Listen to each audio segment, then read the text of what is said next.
Following the return of the core flames of reason and death, Aquila is the only Titan that we still need to campaign against. Finan asks us to recreate the past, and he repeatedly challenges the Flame Reaver to hone his abilities. The Flame Chase journey's triumphant conclusion draws nigh, yet a sudden disturbance occurs in the Holy City. Using the Council of Elders and the Cleaners, Aglaya made sure that her fall paved the road forward for the Flame Chase. Amidst his grief, Finan takes up the mantle of leadership, giving a speech to unite the people. Cypher also returns on a mission, promising to protect Kefli's core flame while the Flame Chase party is away from the city. With the help of the Twilight Courtyard's last descendant of the sky, Hyacinth, the party ascends to Aquila's flying fortress. Hyacinth resolves to fulfill the duty passed down over generations of her family, only to discover that the glorious feat of Celiosi the Day Thunder Knight campaigning against Aquila was nothing more than a blood-stained lie. At the same time, in the city of the dead dragon's bones, Cypher contends with the Flame Reaver, who comes seeking the core flame. Though she holds out for some time, she is no match and is slain in the end.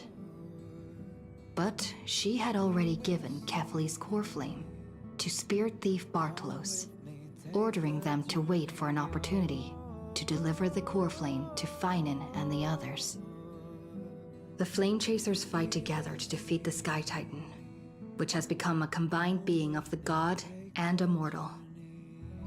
As they are trying to escape from the Eye of Twilight, the Dawn device suddenly goes out, and Hyacinth is forced to return the core flame early and remain in the sky to bear divine authority, becoming the protector of the people. Following Cypher's death, the divine power of trickery dissipates, and the 1,000-year dawn of Akama that is sustained by her lie comes to an end. The Holy City is met with the merciless invasion of the Black Tide, as the powerful Flame Reaver moves in ever closer. At this moment of crisis, Mighty, Castris, Tribi and Trinan, Cartonis, the Holy City Guards, and Don Hung all lay their lives on the line so that the Deliverer would have the chance to complete his mission. After making sure that I would remain safe, Finan enters the vortex of Genesis alone.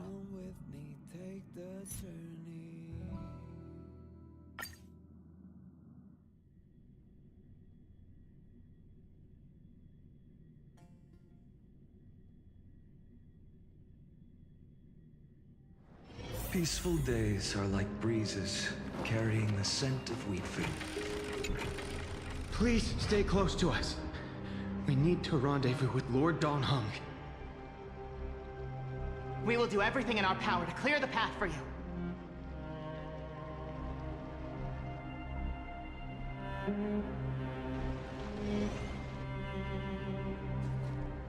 There he is! Lord Don Hung! Quick, we must assist him!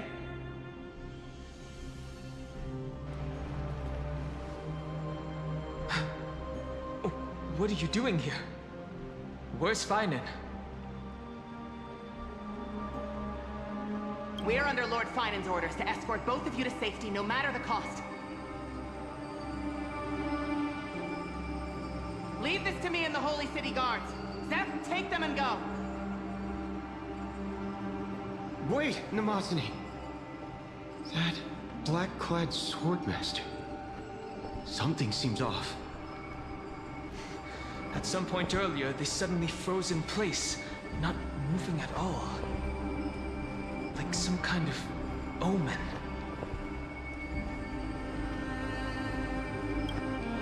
Right.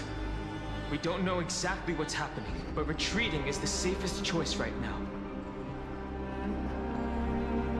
I don't know which demigod graced us with this miracle. Please, come with us. Finan, Is he going to be all right? Believe in his resolve to save Aquaman.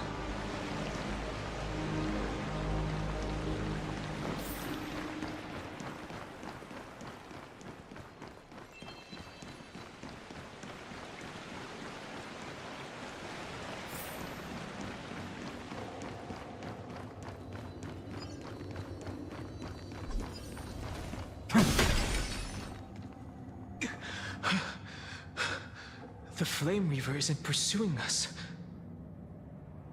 Could this really be some kind of divine intervention? We can't stay here for long. Lady Trinan's Sentry Gate is just outside the city. Let's keep moving.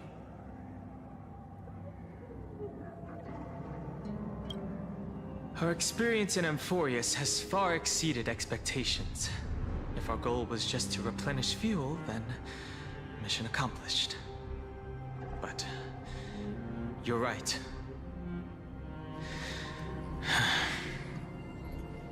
For now, let's get back in contact with the Express and plan our next move. That's the safest course of action. We need more information. On that note, I have a proposal. Who's there?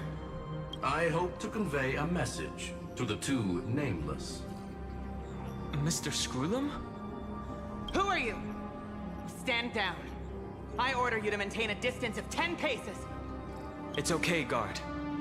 This one is not our enemy. It has been a while, nameless of the Astral Express. I'm glad I arrived in time to stop that black-clad one from harming you further. So it was you.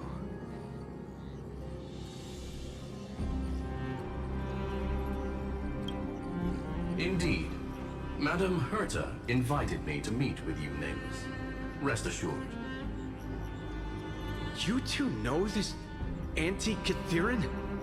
Does he come from the same people as Counselor Lygus? Don't worry, guard. This gentleman is an ally of the Trailblaze.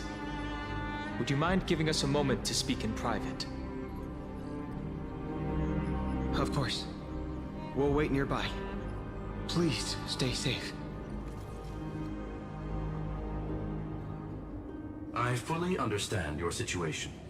For now, the only thing I can do is temporarily freeze that black-clad one in place. Time is limited, so I'll keep this brief. The place where you stand, Amphoreus, is a world constructed from data and memoria, an experimental field of a certain eon. And now, this isolated sandbox world is rapidly falling into a third path. Destruction. Destruction. Conclusion. If Amphoreus continues unchecked on this course, a Lord Ravager will complete its evolution and metamorphosis, and emerge from the surging tides. The cosmos as we know it will suffer irreversible consequences.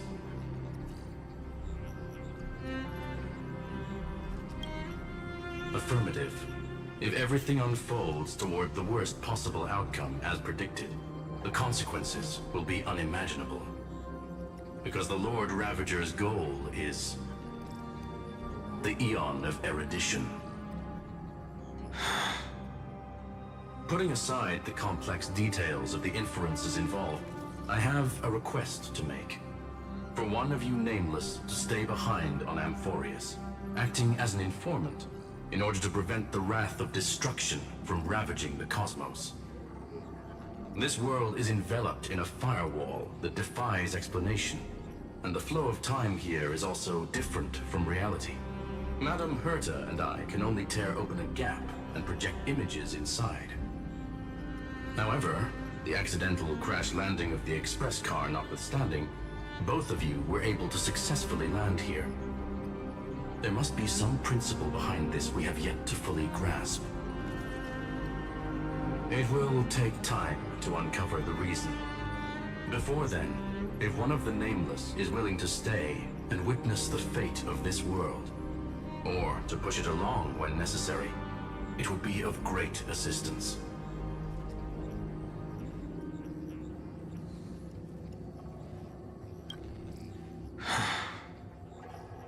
Mr. Screwlum, I believe you. So I only have one thing I'd like to confirm with you. As Amphoreus is already facing its end, how can we guarantee the safety of the person who stays behind? Look at this, if you would. This curio is called a chronocognitive anchor. The two of you may view it as a kind of space anchor in the world of erudition. As long as you carry it with you, your individual data structure will be protected and will remain unaffected by the influence of digital tsunamis. When required, it can also serve as a bridge for communications between the internal and external world. Of course, it is not curio with unlimited uses. May only be held by one person. The connection being interfered with. Decide quickly as possible. 2 final messages. 1, an Intellatron named Ligus, possibly the primary culprit behind everything. 2, Bertha discovered a clue. Miss March has already been drawn into Amphoreus.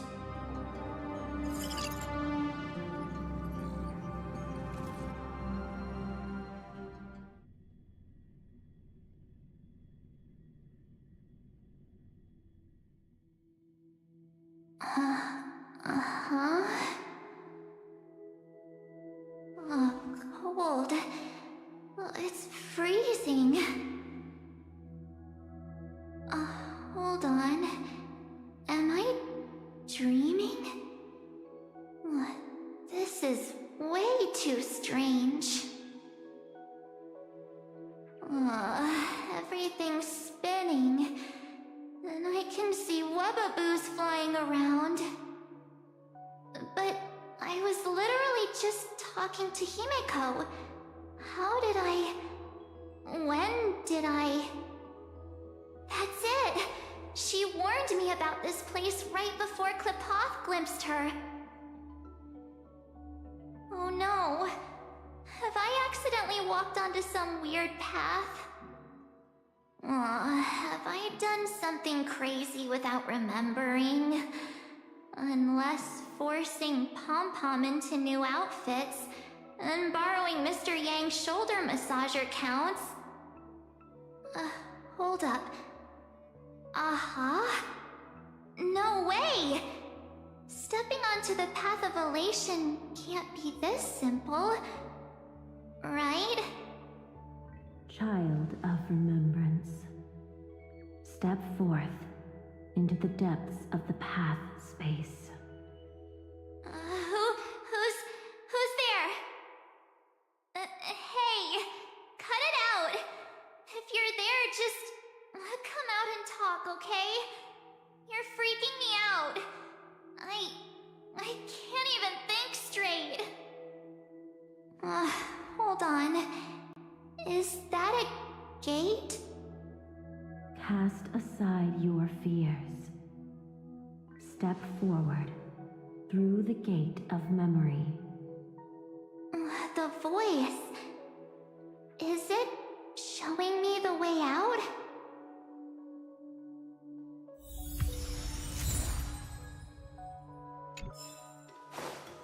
No, don't fall for it.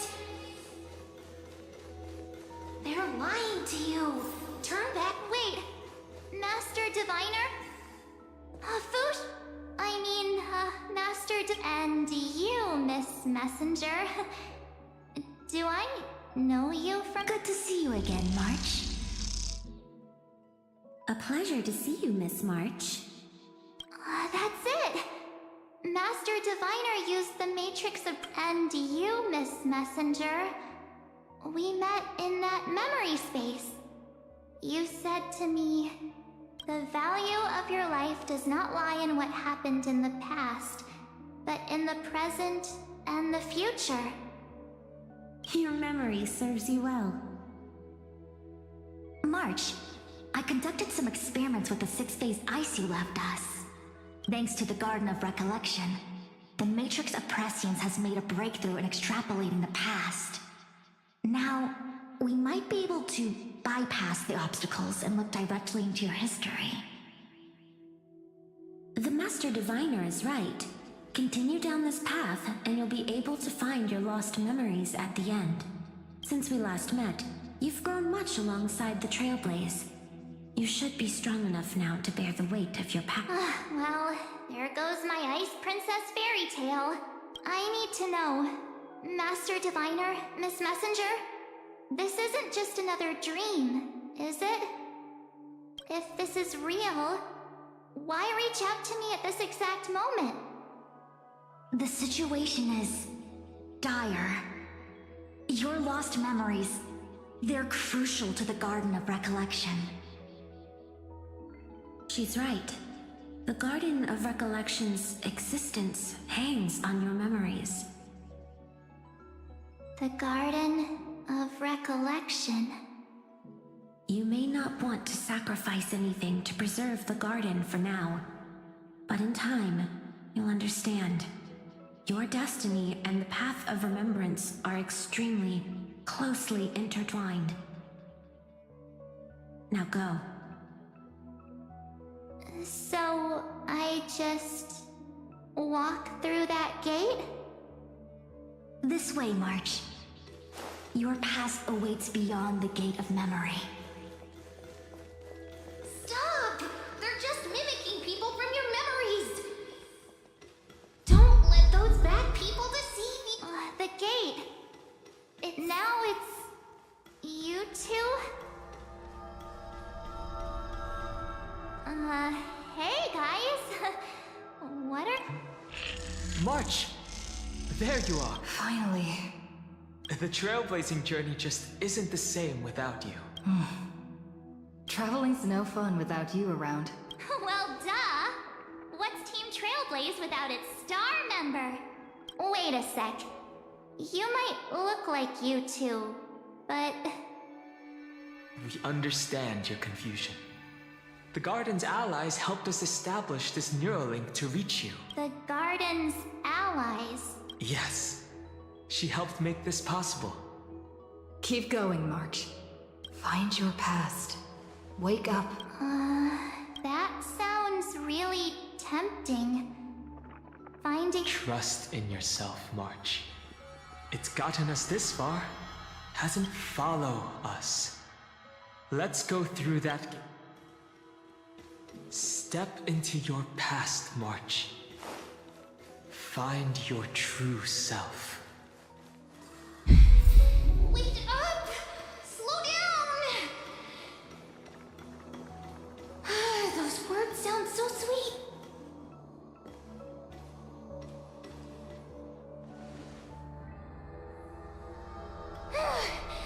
At last, I finally caught up. Hey, are you all right? I'll be okay. Just not used to running around.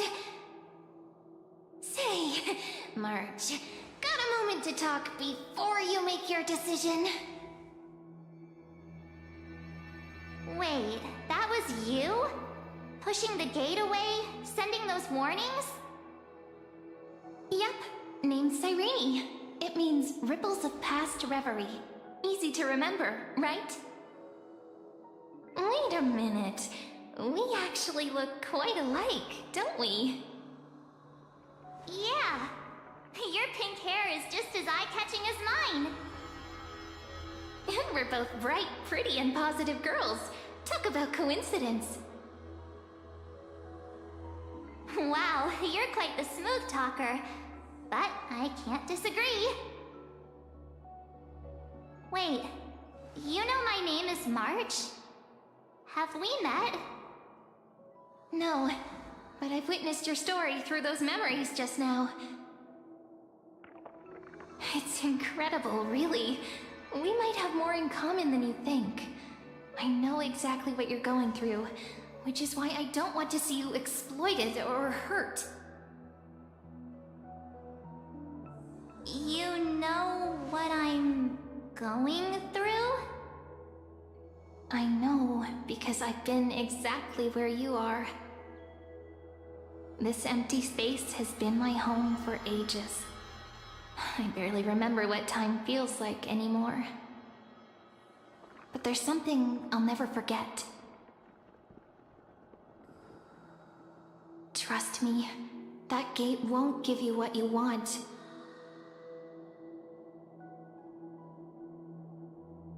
You mean those people? They're lying?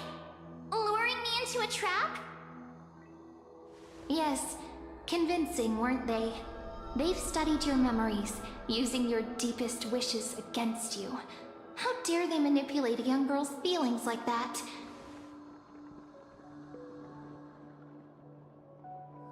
If you go through that door, the worst case scenario is you'll become their pawn, losing control over your own fate forever.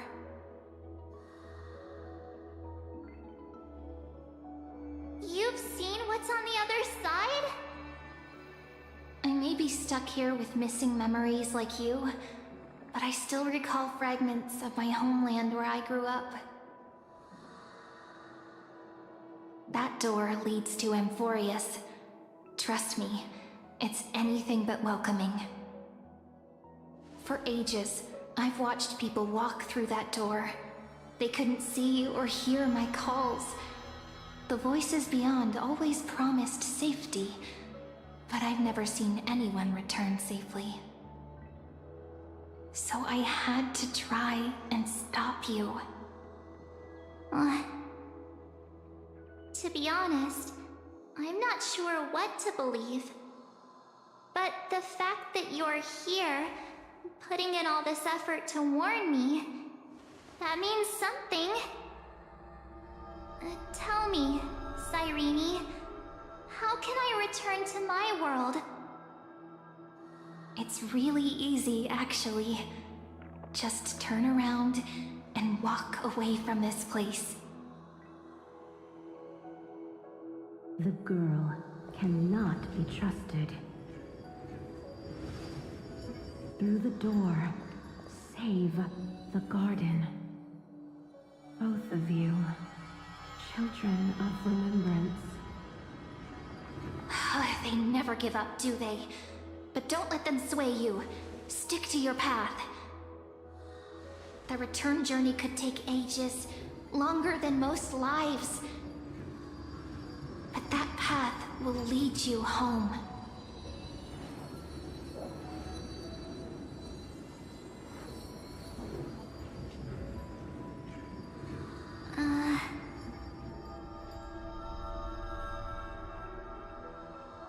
Thank you, Cyrene. I know what I need to do. I'm going through that gate. Into Amphoreus. Wait, what? Don't worry. I believe you.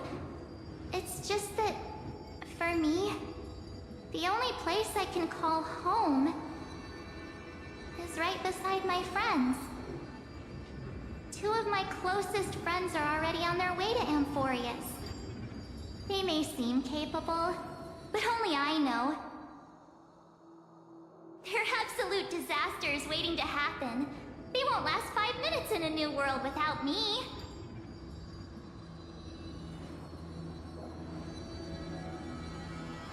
That's why I need to go through. Amphoreus or not. When the three of us are together, there's nothing we can't handle. We'll explore, understand, establish, and connect. After that, we'll find our way home together. I see. You've got people who mean the world to you, too. That is so heartwarming. March, if that's what you've decided, you have my full support. Birds of a feather we are, looking all sweet and innocent, but with hearts of fire.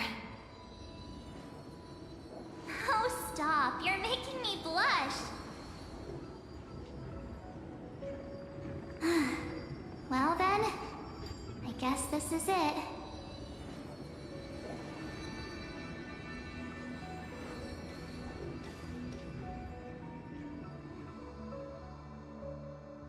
Do you think we'll see each other again?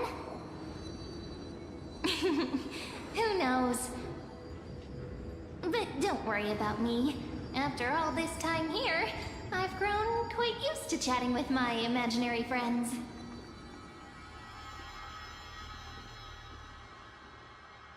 Since Amphoreus is your homeland, if there's a way to help you, my companions and I will do everything we can. Then I'll look forward to that day.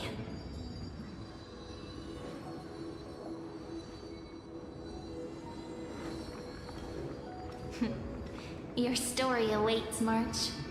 Make it an epic one.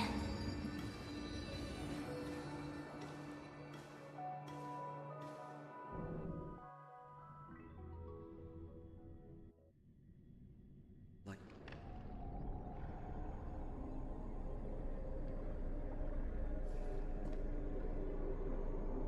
You okay there, friend? Something seems to be bothering you.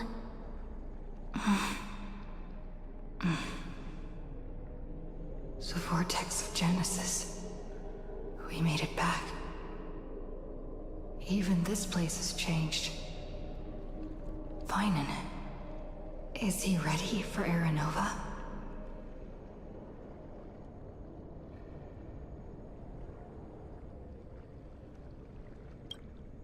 If anything, he's the one worried about you.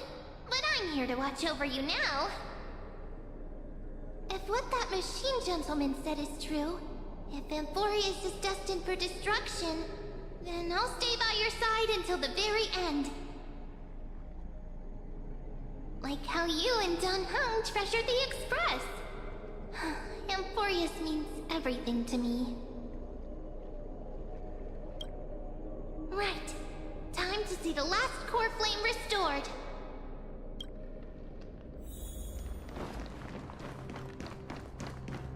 Look, there's Finan! And wait. Lycus. And you, Lord Finan, will wield that core flame to bury this ancient world, plunging everything into the gray unknown. None of that matters now. This brutal, flame-chased journey has stripped away my delusions. I know the future is in some peaceful paradise with gentle west winds, just waiting to welcome us to step in. If what lies ahead is a mass of chaos, I shall cut through it myself and usher in the first ray of blazing sunlight. Is it truly you? With one last chance to turn back, you still step forward. How befitting of a trailblazer.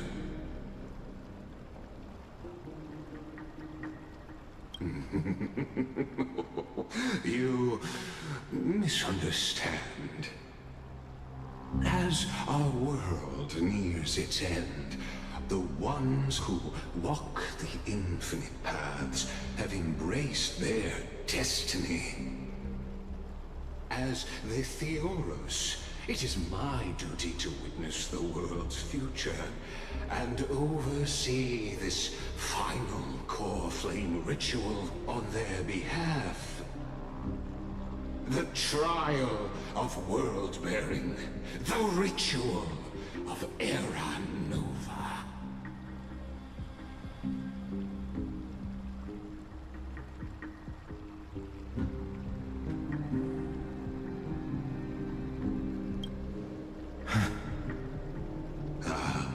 I see.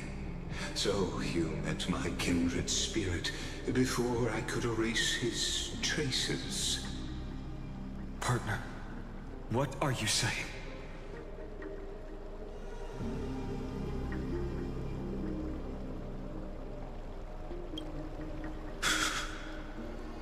I've had my suspicions.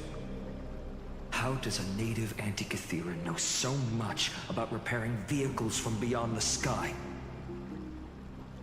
Lord Lycus, how much do you truly know about Era Nova? Tell us everything.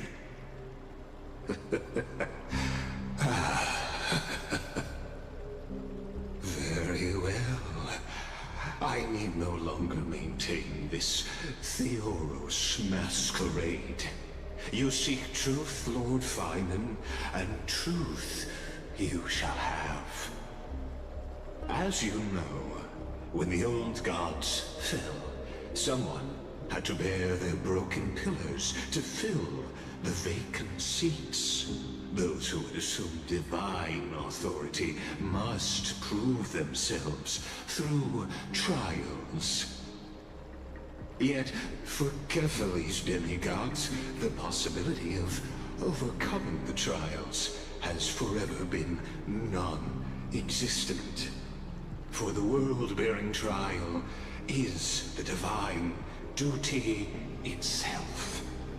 Bringing forth the Era Nova and bearing its weight is an endless ordeal, ceasing only upon collapse. Precisely.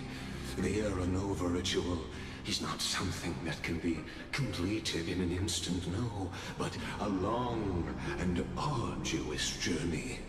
While the sacrificial journeys of other demigods conclude in this world, Kefali must shoulder the gods' core flames, bear the memories of all worlds, and stand unwavering. Until the next world, when the black tide consumes the bearer, and all that they carry, leaving nothing behind. Unless their core flame finds a new bearer.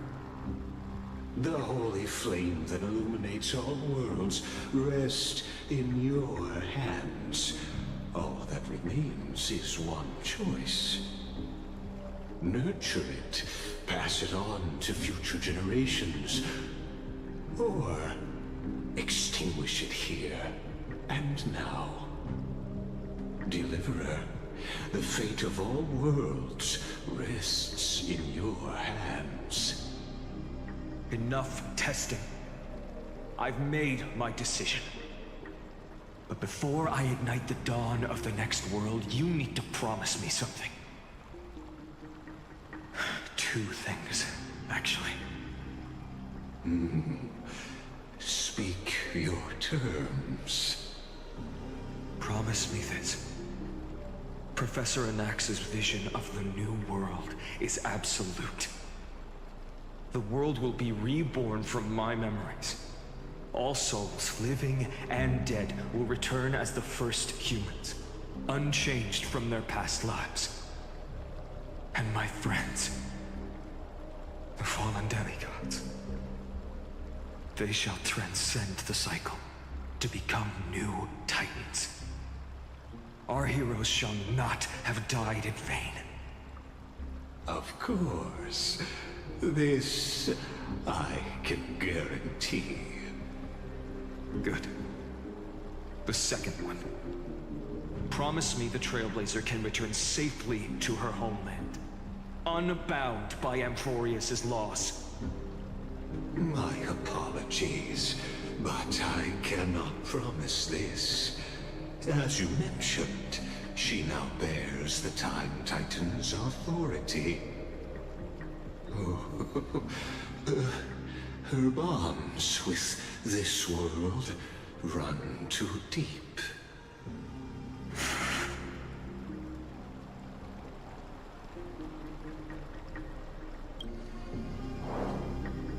Well, I stand corrected. An outsider like her does have ways to defy destiny. Thank you, my friend. for everything you've done for this world. Though the next world may not remember, I shall never forget. As the Theoros, I declare, Amphoreus has determined her path. Step forward, heroes. Follow her path and see it through.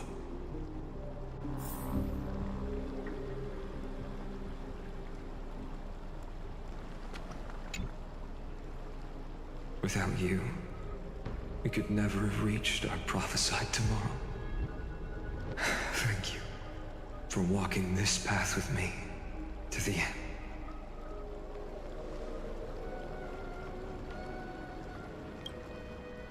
Behold, oh gods, Amphoreus has achieved her victory, and the Era Nova approaches.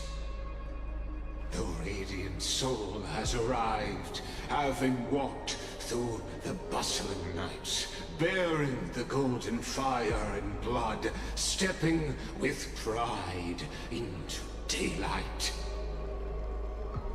He is the pure child, walking upon the path of yesterday, today, and tomorrow. He is the first to be born, first to be named among the nameless. Eternal in form, limitless in reach. He treads the endless night underfoot. Greatest of kings. Protector of the displaced. Raising humanity's children above their adversaries. The firmament of molten gold courses through his very bones and flesh. The greatest of schemes reveal against his breath and words. In the golden lakes of that beautiful new world, he shall wash himself clean. There. Finish what we first and last wished for. To write an ending unlike any before, for this world we so deeply love.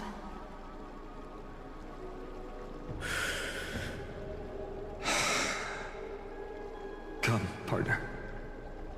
Join me. The time has come for us all to face oblivion, or embark on one final grand journey.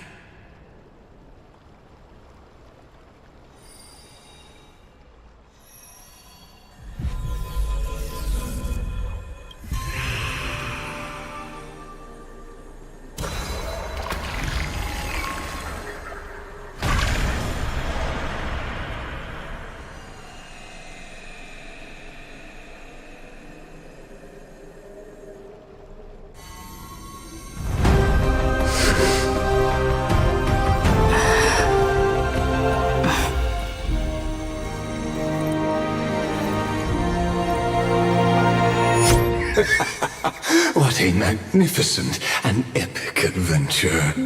The hero's journey reaches its end, and the truth behind the Era Nova is about to be revealed. Is that truly the case? Here, as the Theoros, allow me to humbly request that you find a moment to listen to what I have witnessed. This is about the nature of Amphoreus itself. A story of the prime mover of life.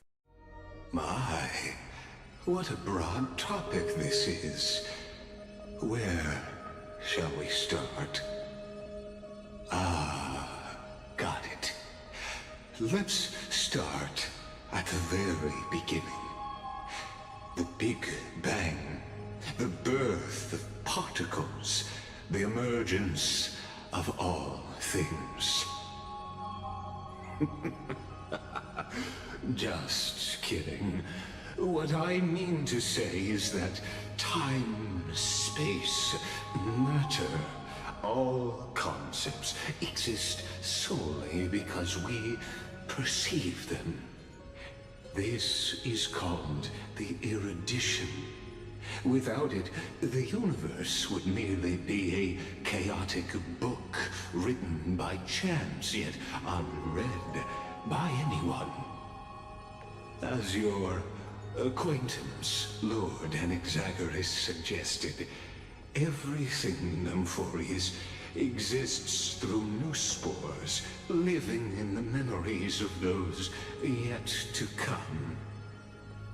Oh, how beautifully it aligns, revealing universal truths in such simple terms. Only he could solve the riddle of what exactly are we? Oh, but you'll remember, even as the embodiment of reason, one mystery remained beyond his grasp. If that is the case, whose memories did the very first new spore sprout from? Ah, as sages across ages have asked the gods, what is the prime mover of life? But let's set aside the grove's teachings for now. Look further, past Amphoreus, to what they call the Forbidden Realms beyond the sky. Do you know of the Scholar's strife? During that grand yet brutal war, waged in the name of erudition, a genius's legacy was abandoned, strewn across the cosmos. The scepters, a macrocosmic computational array beyond mortal comprehension. Made to emulate the Eon's thoughts, it became part of the Eon's cognition at birth. Scattered throughout the cosmos, these arrays act as celestial body neurons for Nous. But regrettably, as everyone knows, the erudition forsook them all. But what nobody knows is that, though forgotten, they never stopped seeking the divine answer. A question that survived war and disaster, stumping even the greatest minds, including both mechanical emperors. Now, we come to the real truth of Amphoreus. What if, hypothetically, a scepter found the answer to the prime mover of life? If through endless solitary extrapolations in the cosmic code, the one deemed as a failure by the Eon of erudition found proof through the ages, what would happen? Perhaps the answer is simpler than you'd think. From perishing neuron devolved into true life, reborn through the gaze of another Eon. This is a tale from the distant past, unknown to all, even unheard by the greatest geniuses. Now, let's leave the Scepter's story here, returning to where we began. What is the prime mover of life? Actually, you know the answer better than you realize. It's been by your side, accompanying you throughout this long journey. Right now, it awaits you ahead. In that brave new world, beyond the end of Genesis.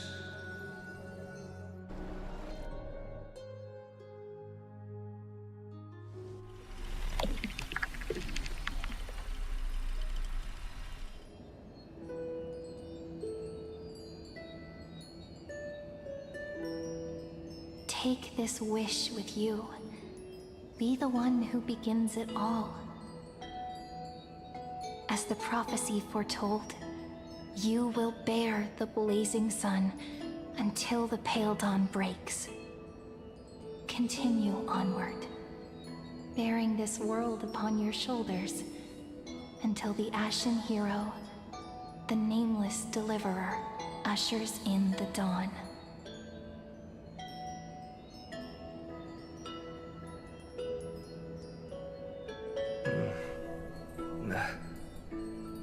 Such an odd dream. Strange. Like I've dreamed this before, but it all slips away when I wake. Only a voice remains.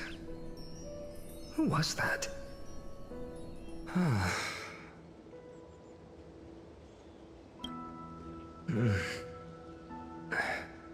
What? Ah, it's you. Whoops, I fell asleep there. What a strange dream I had. It's gone now, though. But look, perfect sunshine. The day is still young. Let's go find Cyrene, partner. We promised to be there for her oracle card reading today. It's right about time.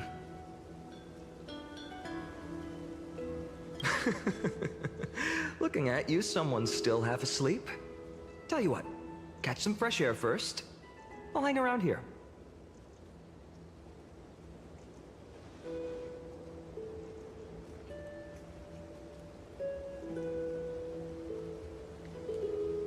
Oh, beautiful, isn't it? This is Ide Celestii, home of the nameless hero who carried Kephales's core flame. When he was young and innocent, he had heroic dreams, imagining his wooden sword was forged of iron. Pretending the straw dummy propped up by a wooden pole was a giant with a single blood vessel running from spine to heel. Dreaming of slaying the giant and becoming a hero to save the world, though to his young mind, the world was just this small village.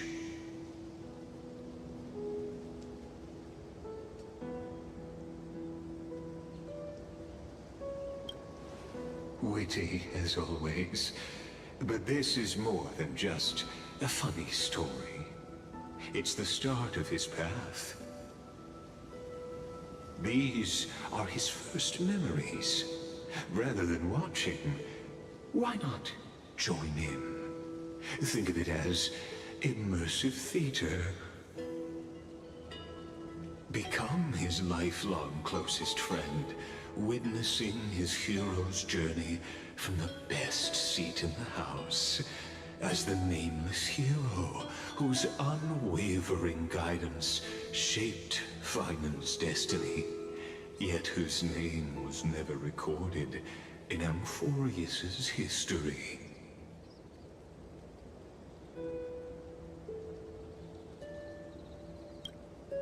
Questions, questions. Let's follow along and find out, shall we? Many mysteries lurk in this village beneath the veil of Evernight. Your questions will find answers as the story unfolds.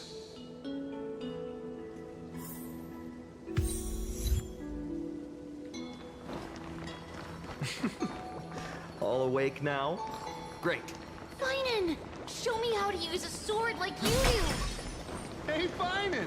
Where are you headed? No Cyrene today?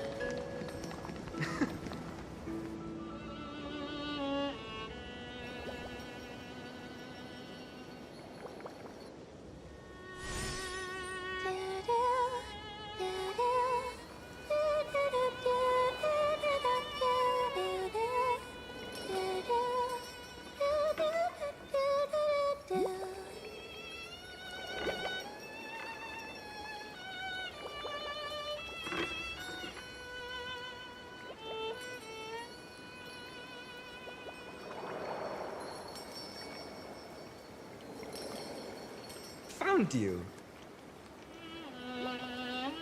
That...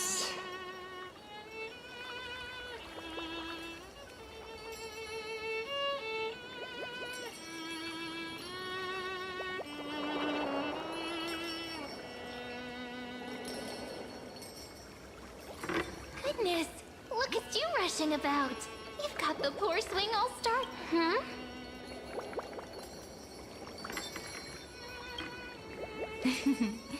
I knew it was you. Something wrong?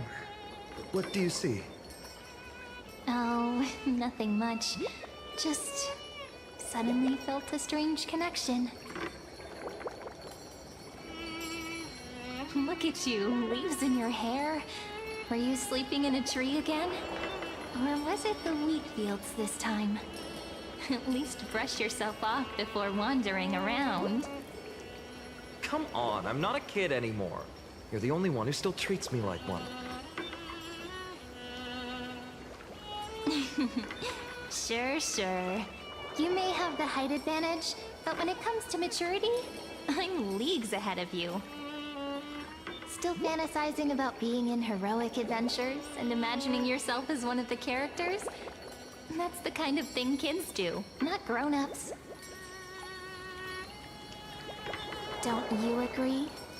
And since you're playing along with his antics, who are you pretending to be today?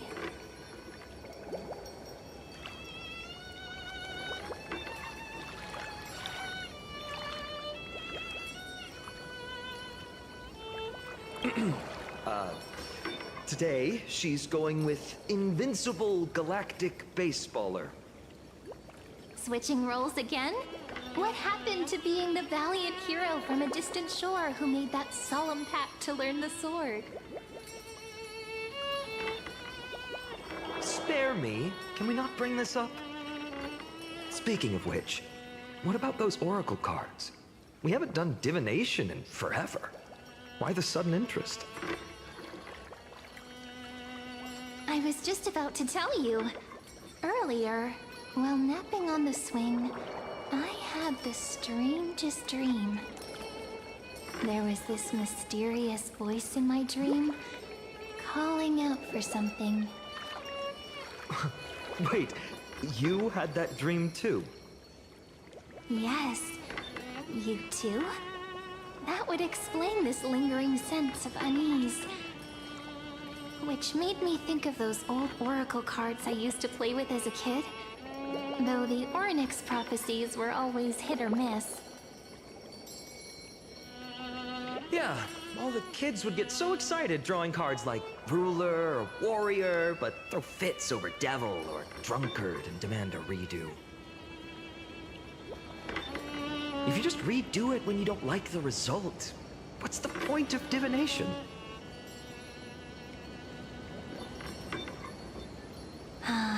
The blessing of childhood. Believing the gods might not notice our little corner of ID Silicii, willing to let our small deceits slide. Still, fate is absolute. After all, we never really know just how far into the future the prophecy extends. Anyway, let's go to our old secret base and look for those oracle cards. Now, where did we hide those? I can think of a few spots. Let's go check it out. In a village this size, I bet all our childhood treasures are exactly where we hid them. Well, those were the days. We'd always meet either by that statue in the village or right here. Right? And I remember you never used the front door when you wanted me to come play. You always climbed over the wall. You were such mischief makers. Just like a certain someone who has a habit of showing up unexpectedly. Right?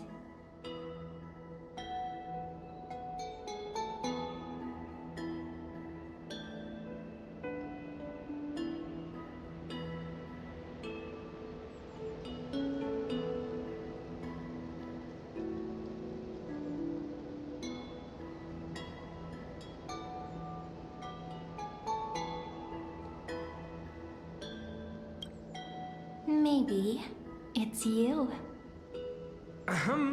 Hey, I was just copying those storybook heroes.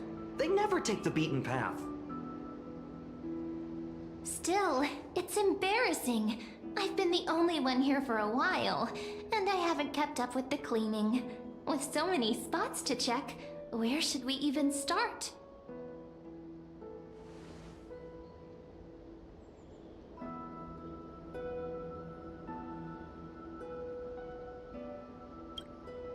Come to think of it, I haven't checked the roof in forever.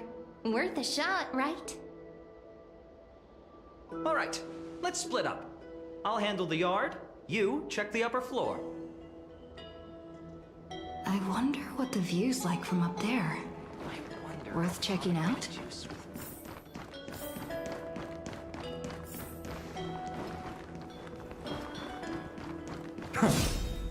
The girl before you carries an air of mystery, her secrets elusive. Yet her demeanor toward you is exceptionally warm. You can't help but wonder, could there really be some kind of mental connection? The view here hasn't changed a bit. You know, besides the swing under the big tree, this has to be my favorite spot in all of ID Silicii.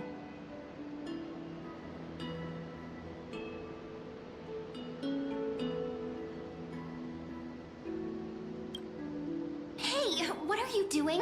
Please be careful. I'm just a small-time diviner. I can't turn back time if something happens. They always said I'd become the next priest of time, just because I heard prophecies as a child. But here's the thing. The more divinations I do, the more doubt creeps in. I want to believe the prophecies, but actually leaving ID Silicii. Where will that waiting ship take us, I wonder? Here they are, the Oracle cards.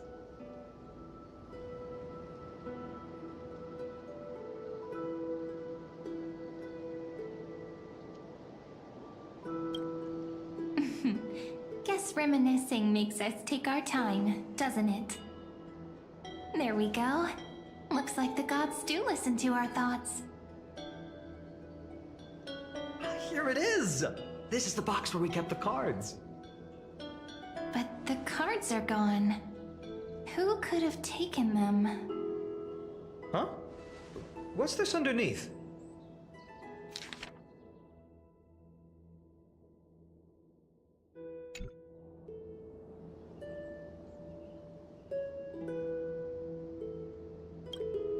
No way, someone switched them out.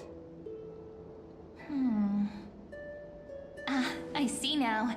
Those sneaky little ones. So that's what they've been up to.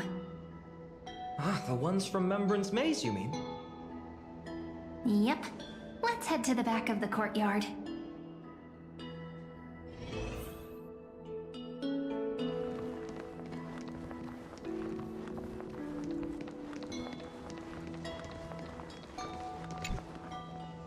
The entrance should be around here somewhere. Right here. The path to the maze is hidden under all these weeds. It's been too long since we visited the fairies.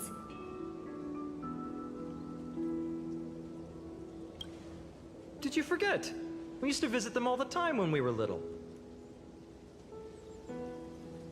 All right, let's do this. These weeds need to go.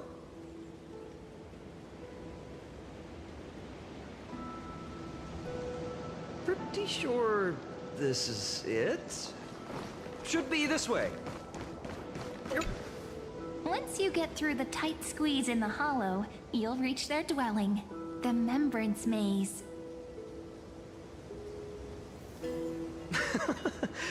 I wonder if I can still squeeze through there. Maybe worry more about whether the fairies will let you in. After all, the Remembrance Maze has an invitation-only rule. Only children with pure hearts are welcomed.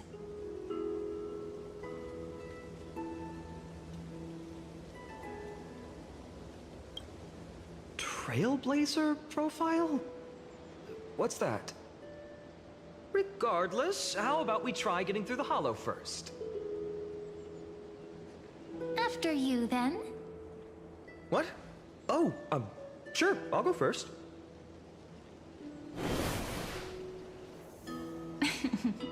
So hasty, as always. Looks like it's just us now. Care to finish that chat? To be honest, from the moment I saw the cute note left by the fairies, my intuition became even more certain.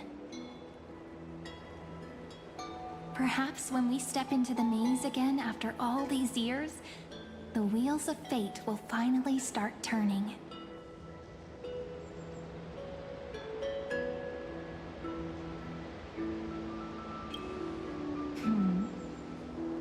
What if I am?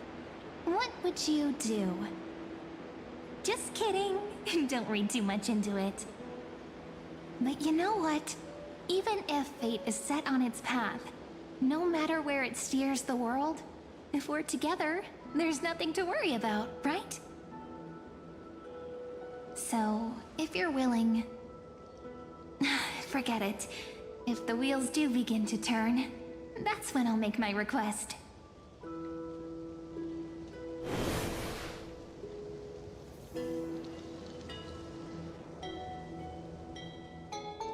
I made it! Oh, that wasn't easy. I can't remember the last time I came here. Wait a minute. Whoa! Look who's finally back, Memmy! Snowy, you've grown so tall and dashing. I couldn't even tell it was you at first. We had to grow up. Sometime. But look at Rini. She hasn't changed one bit. How fascinating.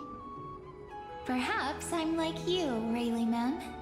Just another fairy of the maze.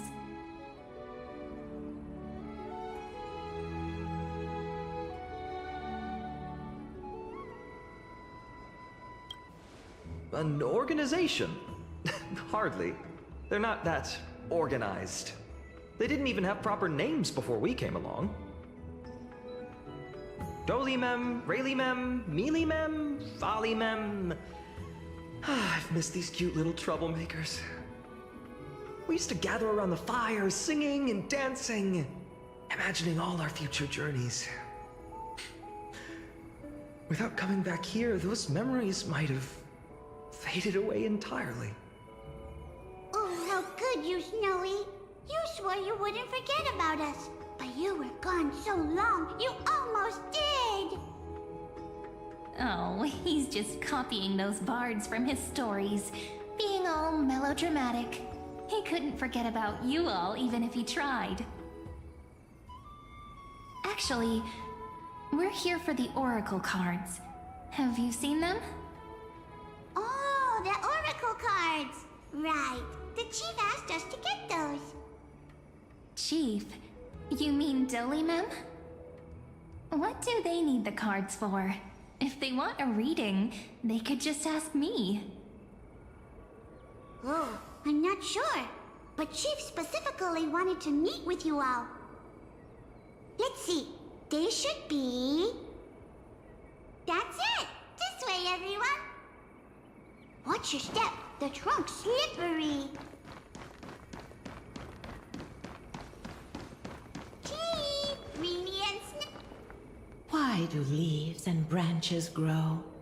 Which way does the wind blow? In Remembrance Maze depths we seek to find the answers future left behind. Welcome back, my dear children.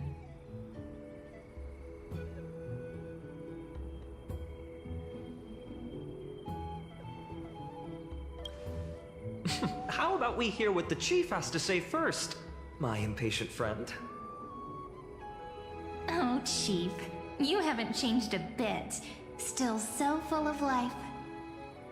Oh, no need to fuss, my child. You haven't forgotten, have you? As long as our songs are sung, the children of the maze will live on. Just as our paths stay forever linked. Here, take it. I'm sorry I had to resort to such methods to bring you here.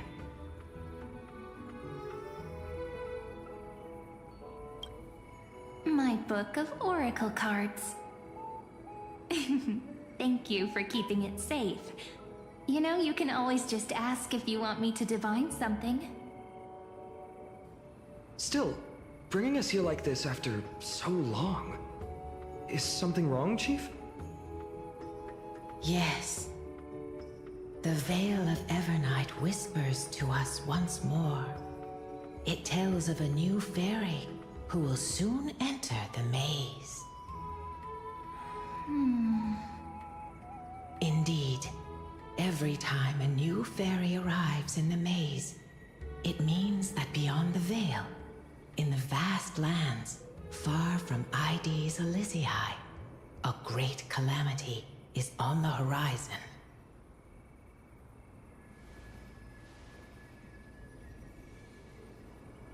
But if that's the case, our journey... Will have to be cancelled. If disaster's coming, we should stay in Ides Elysiae just to be safe.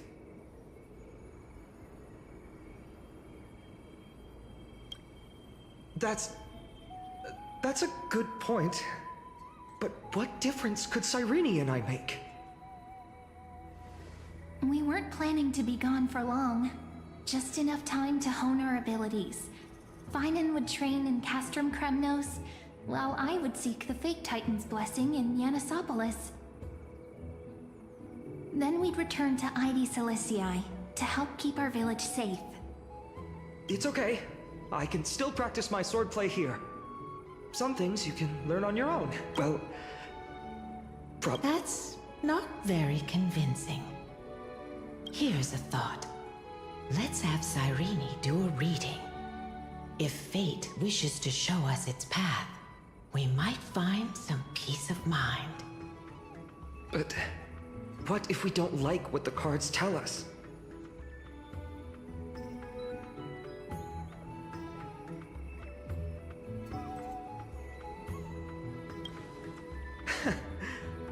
Never thought of doing it that way before. Thanks, partner. We'll do it your way. Whatever the cards show, we'll face it together. Ask with a true heart, and truth shall answer in kind. Close your eyes, and let's open the Oracle card book together. Let your thoughts flow like stars drifting on the river, carried by fireflies and gentle winds. Your destinies flowing towards the same future. Now, shall we begin? Oh my! The cards are quite responsive today. Very well. Let's see what future the Oracle cards wish to show us.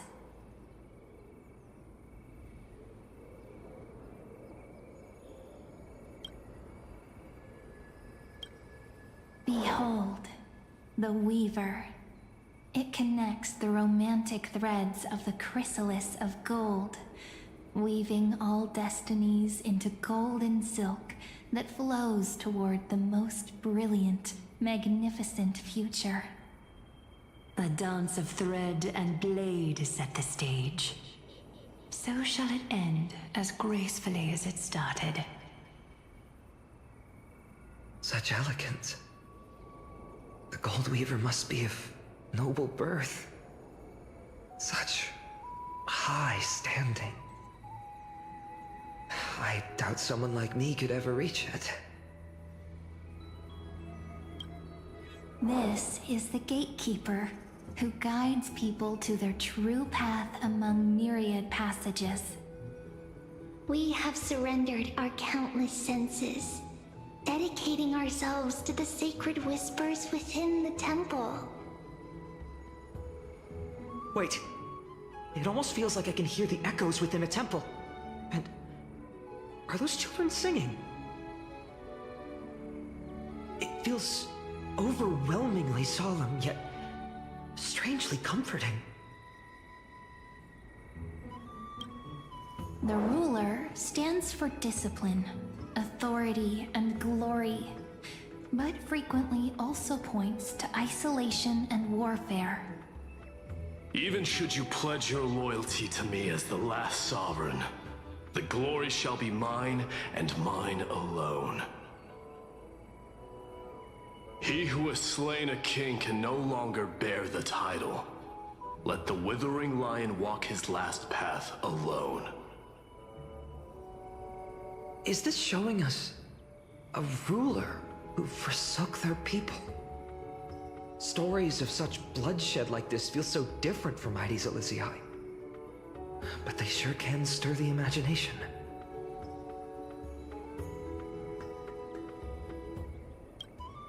Ah, the Traveler. Our little trickster. Always hiding behind other cards, disguising itself. What a rare catch. Over here! Or perhaps here! Gotcha! You'll have to be quicker than that. A teasing voice. Just like a child playing hide and seek. Surely only a master of mischief could pick up this card.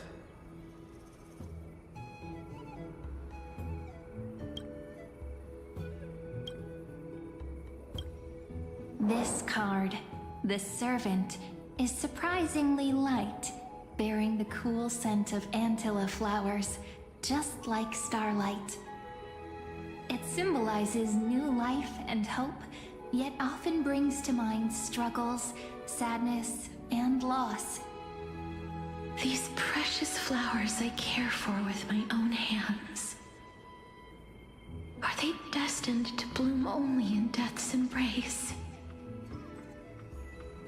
It sounds so solemn, yet tinged with an inescapable sorrow. The humble healer may seem gentle in hue, but its courage matches any other, strong enough to melt even the coldest ice. I will do my best to help you mend all fractures and let sunlight shine on every corner of the world. Make a pinky promise with me. No more going back on your word. Hey, this card really speaks to me.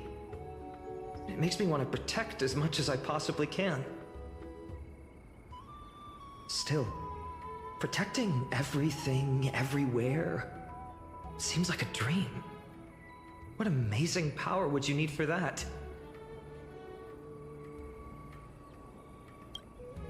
Behold the scholar, bearer of many names, the grand magician, the great performer, the eye of wisdom, and the defiler of Circes. Oh, there's just one card. With all those titles, I was expecting a whole deck. A Dromus draped in finery will suffice.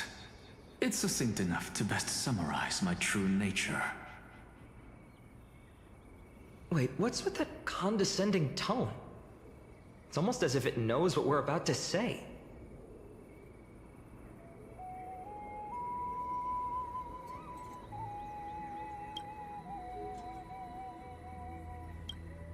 The Deliverer. According to the tripartite prophecy, this card means absolute harmony and perfection. In fact, it's the only oracle card without a dark side. What, no divine whispers this time? Oh, silly. This is simply the card you drew for yourself. The sleepy village of Heidi's Elysiae, in just one fleeting moment, welcomed an array of legendary figures. The Weaver, Gatekeeper, Ruler, Traveler, Servant, Healer, and Scholar.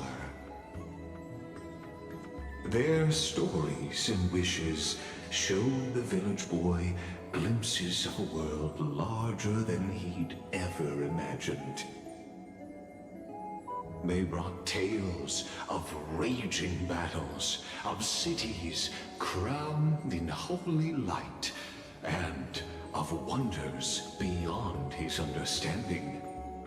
Each story so far removed from his simple village life.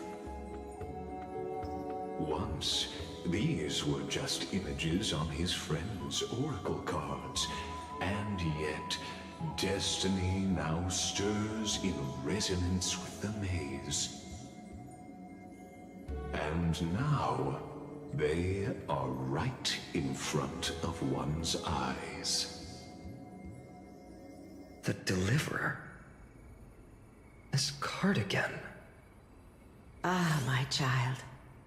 It seems you're destined to bear the wishes of many, to answer the world's call. Bear their wishes? Yes, just like Kefali, standing eternal atop the mountain. My parents, they only wished for me to grow up, well, to help around the village, stay out of trouble. Mrs. Pythias wished for more books in her little schoolhouse, wanted us to all learn and grow.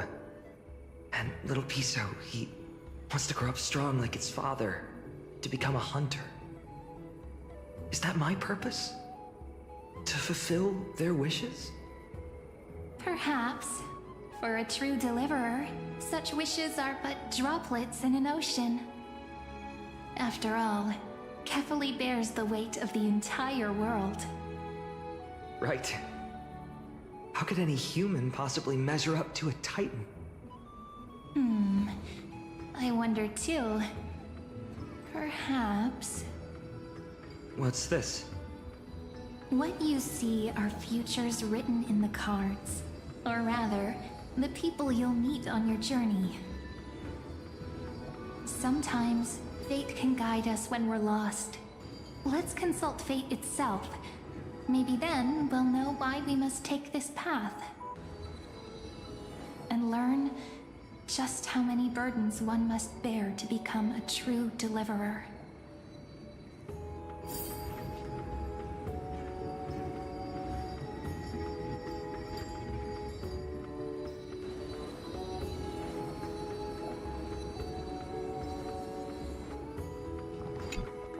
So tell me, has the uncertainty in your heart begun to fade? So many faces in my future. So many wishes. Still, why would fate choose to show us this path? What's weighing on your mind? Didn't you say disaster would strike Amphoreus? If so, shouldn't Cyrene and I stay in Ides Elysiae? How could we possibly meet all these people?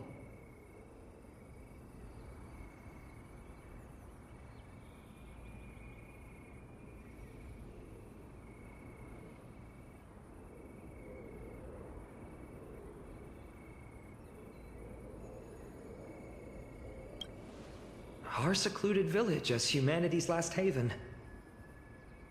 That makes sense. Cyrene, may I have that Deliverer card? Of course. But why? Although those voices, visages, and wishes may seem far away now, I can't ignore the sense that something is calling me, bidding me to take a hold of it. Maybe its true weight can only be known once it's in my grasp. In that case, accept this gift. Oracle cards carrying time's wisdom, blessed by Orynyx. May they journey with you, become your memories, and spark rippling waves of change in times to come. I'll hold these words close to my heart. But now that I'm holding them, they don't seem all that different from ordinary playing cards. What? What's happening? Everyone, we've got big trouble, Mimi! Burning, smoke everywhere. It's all coming from beyond the maze! What's going on? It's here. The seeds of disaster have already taken hold, sooner than we had foreseen.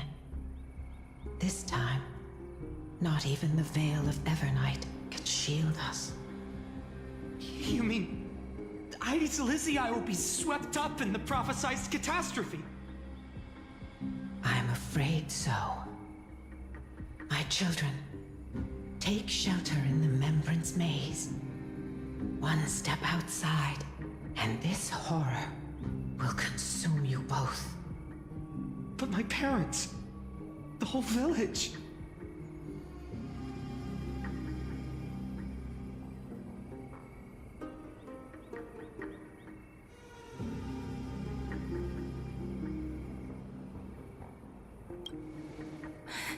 Are we facing the three titans of calamity?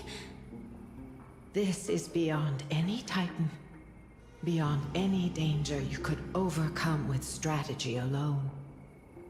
It's an unspeakable horror that twists all life into abominations that never bleed nor cry. Even Titans fall to its corruption, burning from within until only empty shells remain, knowing only death and destruction. The Black Tide. That's what this calamity truly is. It consumes all in its path, sparing none but the Membrance Maze. Not even Titans can... Yes. So please, don't leave this forgotten realm the gods abandoned. You are the first to uncover our presence, and the only two who can enter the maze. We don't wish for you to throw your lives away. Finan, what path do we take?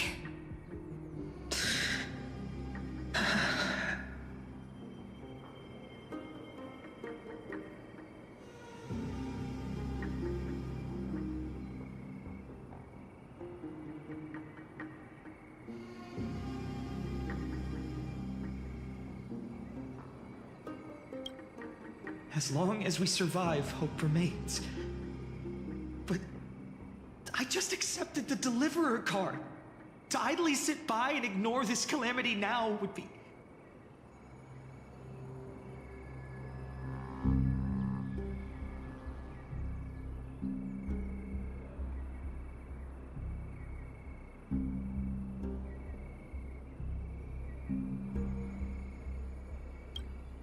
My heart knows but one path.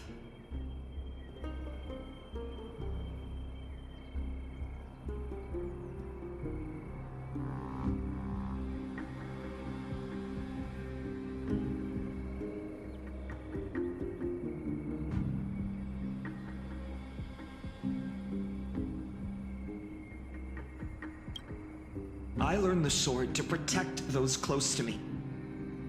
If I run now, I'll never be worthy of lifting a blade again. Then... we know what we must do. Indeed. Our friend is right. We must take action. Forgive me, Chief, but Ides Elysiae needs us. And as her child, I must act. Very well. Make sure you protect yourselves. With me, Cyrene. Join us, my friend. Even without a sword, I'll take a rake. Even with the roughest steel, I'll keep our home safe. Deliverer. The card's truth extends beyond its mere literal meaning. There's another hidden layer within. Not someone perfect from the start, standing high above, casting merciful gazes upon the world. But one who starts small, from a humble village, expanding their world within step by step, learning to save others as they grow. When we were little, I told him I wished this world would never need a deliverer. Now that wish has shattered. Yet I'm glad he's chosen to walk this path. And all of this happened because you believed in him, friend. Shall we? It's only when you're by our side that Finan and that our hearts find their courage. I know you're watching us right now, aren't you, great hero from the future? Oh, deliverer. Such cruel irony. Though destined to bear the world's burden, this boy can never become the hero to bring forth the dawn.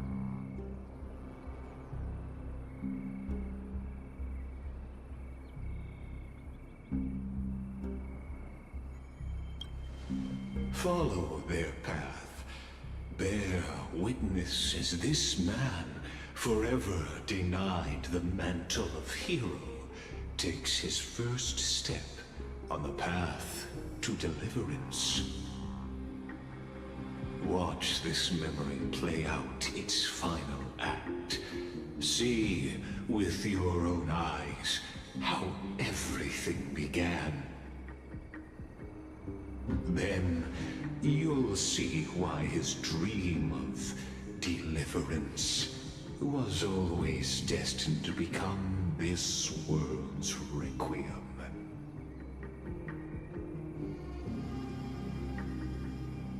A sun red as blood, wheat fields turning to dust, and in the heart of it all, a village aflame.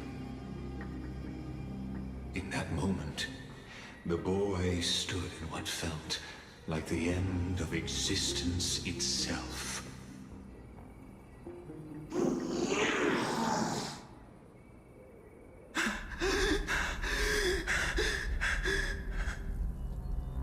These creatures, they're everywhere.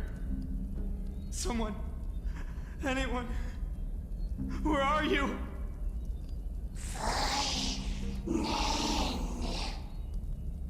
No. It can't be. Why did you? Are you talking to me?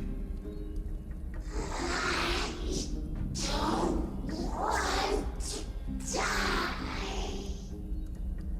Weren't we best friends forever? No. That ribbon. Olivia.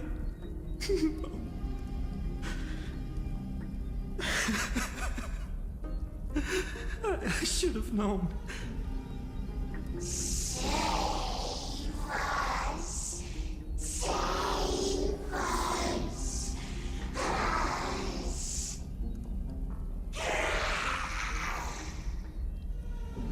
Please. No. Stop. Please stop.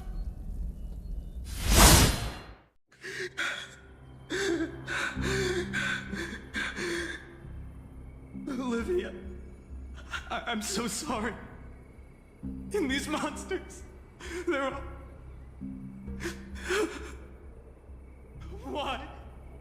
Why is this happening?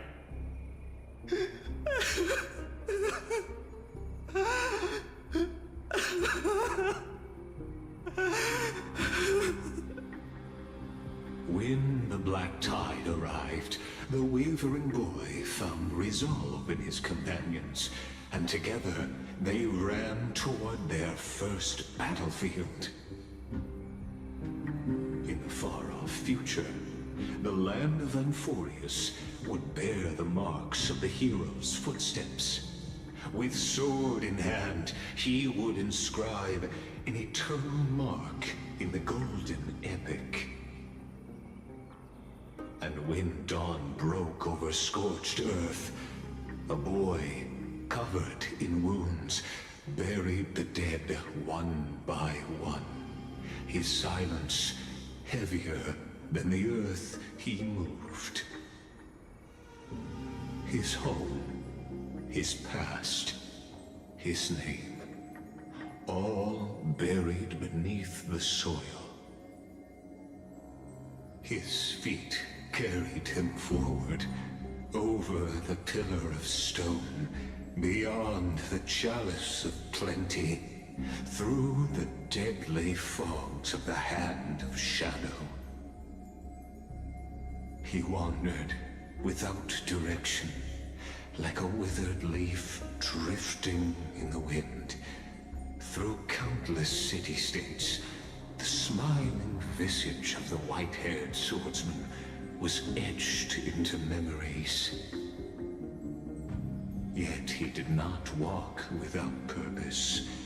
Deep in his heart, a voice always guided him forward to fulfill the wishes he had inherited, to brave peril, and to do all that was within his power to save those who needed saving. Those words his friend spoke long ago, when his journey began, lingered. Protect those who must be protected. The words were few, but they gave him all the certainty he needed. That's what it means to be ordinary and choose to be more. Onward he walked, until the call of the flame chase journey thundered across the land. In the vision painted by prophecy, humanity would triumph over the gods, seize the core flames, and ignite a new dawn for Amphoreus. Yet losses are a constant on the flame chase journey, where life too seems as small as a speck of dust. Only one who treats the world as their teacher can bear its eventual destiny. Are you prepared for such teachings? The voice within spoke, and he answered softly. No matter. My existence is of no consequence. When the Gold Weaver called, he answered, traveling to the holy city. There the elders met his warrior's spirit, with nothing but scorn, condemning him to the barracks in derision. No one saw it coming. Not the world, not even him. Yet, this nameless recruit stood at the gates of legend. And there, at last, he found the ones who would walk his path right beside him.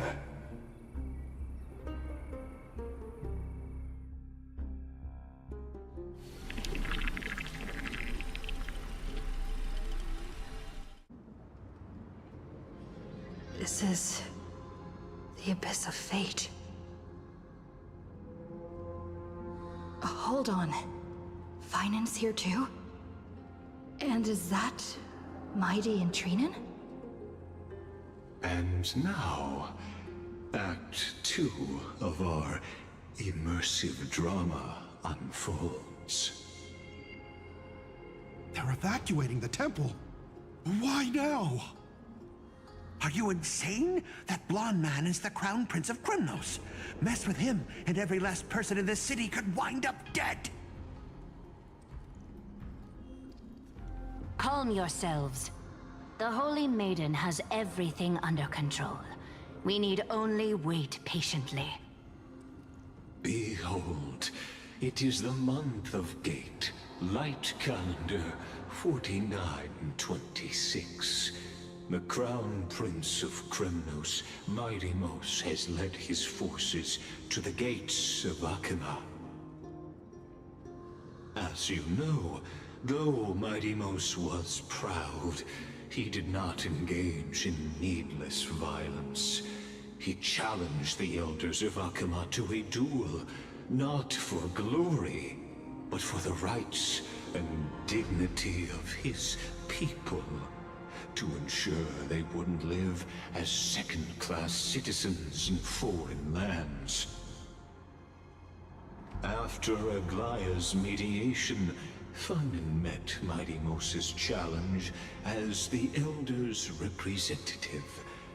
This duel was to change the course of the Flame Chase journey itself.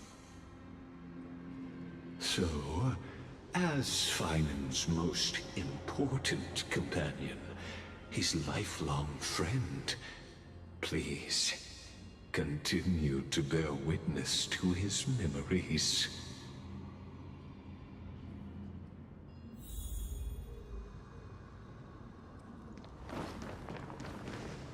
Is this your idea of an honorable duel? Bloodshed isn't the way. We and Aggie don't want to see Chrysoceres turn on each other. True warriors know when to sheathe their blades. The impartial Talantin shall oversee this duel. You need only place your offerings upon their scales. Something that has more weight than the fate of the world. Which means only those who understand the world's weight are worthy to carry it. Is this how you plan to test our convictions? Well, Kremnoan, looks like you won't be able to punch your way through this one. It makes no difference. One last chance, new recruit. Walk away, and I'll spare your life. Otherwise, come and face me. I'll give you a warrior's death. Hard to imagine they once clashed like this. Holy Maiden, I can't help but feel like a pawn that has stumbled into some greater political game. Every hero was once a child, and every child must grow. That's so. I don't even know why I'm standing here right now. Look at me. Just a common soldier. Since swordsmanship won't decide the winner, Lady Goldweaver should be here instead. My devotion to the Holy City could never compare to hers. What if we told you this duel isn't about winning or losing, but rather in the choice you make? Are you saying that Lady Goldweaver is testing me? Every Chrysocer is indispensable to the Flame Chase journey. And you and the Crown Prince of Kremnos are both a part of the prophecy. What the duel marks is not an ending, but a beginning. So, listen to your heart. We wish only to hear your answer. True enough. The voice within has never failed me. It doesn't matter what the result is. I'll give it everything I have. Spoken like a Chrysocer. Now go, Finon. Your journey has only just begun.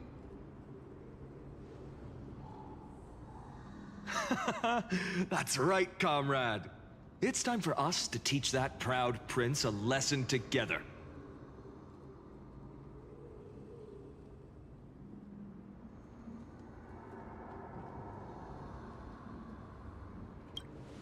Me? With him? Don't joke around like that. Still, on the topic of the Temple of the Three Fates, here we are, at the Temple of the Time Titan. And I don't even know how Cyrene's studies are progressing.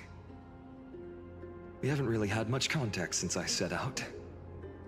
Still, I hope she's doing well. Anyway, let's go, comrade. It's not every day you get a chance to see Talantin's scales of justice. What's going on? Did he just say Cyrene's studying here? But how's that possible? Wasn't she? Of course, Lygus disappears right when I need answers. Forget it. I need to catch up with Finan first.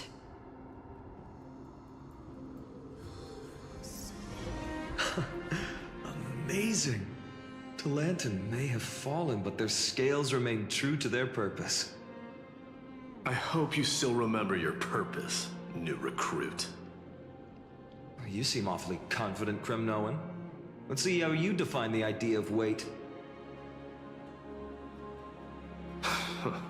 For your information, in Castrum Kremnos, the punishment for profaning a duel with such crooked words is impalement. But as we're in foreign lands, I'll indulge you. The signet of Kremnos, the crown jewel of our people. That's my choice. A ring. Not just any ornament, I'd wager. What's the story behind this little treasure? Don't push your luck. Think I'd pour my heart out to you? Just know that Kremnos' 1,000 years of glory could bring a titan to its knees. Let alone a nobody like you. So to him, glory and his people outweigh the entire world. And the very destiny that Mighty himself will eventually shoulder.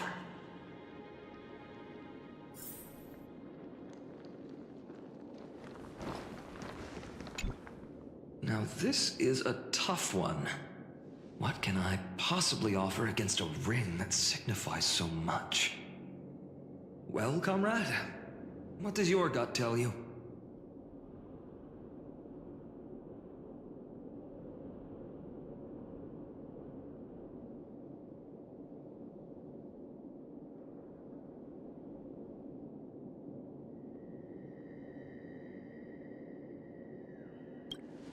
Looks like we really are on the same wavelength.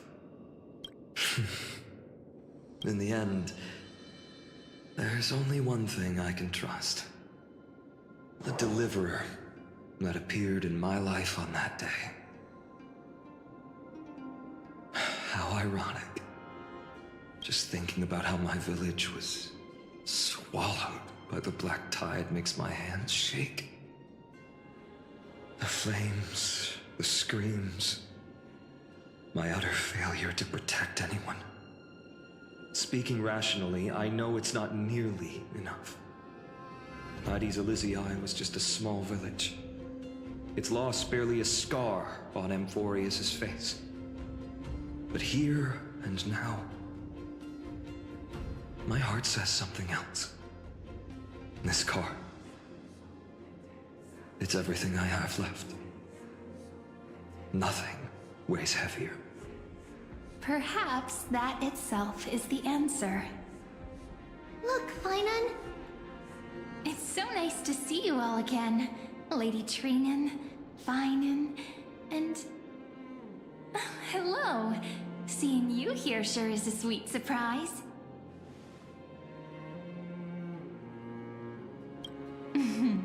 Why so surprised? Could it be... did you miss me? Cyrene? This is incredible. I was literally just thinking about how you might be here. But I'd never imagined I'd see you this soon. I was supposed to leave with the priests, but then I heard Lady Maiden was with a white-haired young man. I figured it had to be you, so I snuck back here. That's Cyrene for you. Unfortunately, this isn't a good time for reminiscing. That Kremnoan over there. Still playing house, boy? You get the idea. Quite the hothead. You know, you two just might get along. Don't worry, you already know what the answer is, don't you? If that's your choice, I am with you. I am with you because I remember it all too. The fields of Ides Elysiae, those red leaves, that little swing of mine beneath the tree where I dreamed the sweetest dreams. And those dear fairies in the Memorance Maze. It hurts so much knowing they're gone forever. The pain speaks for itself. Our hometown may have been just a tiny village, but to us, it was the whole world. But that's not enough, Finan. Not nearly enough. Even though hatred can help people grow and turn a boy into an unbreakable warrior, what you need now is victory. You can't just stack the scales with your past suffering. You have to throw the weight of your future onto them as well. The future? What do you mean? Maybe that was a bit too cryptic for you, but it's actually really simple. Why not have our mutual friend here stand on the scales with the Deliverer? How about it? Can you help us? Relax. Our dear Crown Prince won't have a clue. Let's try that. The fate of Akuma hangs on this duel. I must claim victory, for their sake. I will stake everything I have. Stand with me, comrade, and we shall become heroes. Let's. Together we'll prove that what weighs more than the fate of the world is the resolve to shoulder an immutable past and carry it into the future. Talantin, the fair, the just, they of unassailable integrity. The challengers have made their choices. In the name of the Holy Maiden of the Three Fates, lower your scales, weigh destiny, and reveal unto us your verdict. Your offering is a card? Yes, a flimsy little card. That is my choice. Just know that it's called the Deliverer. Interesting. Very well. If you can beat me with this card, then that's what I'll call you from now on. It's a deal. The scales... they're wavering. Talantin is deliberating on the outcome. It appears the convictions of both sides are equally matched.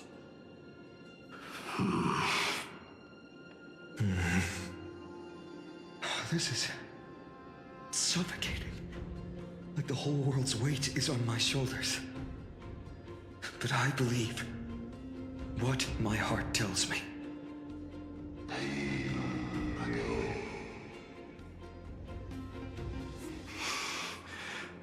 Finally decided?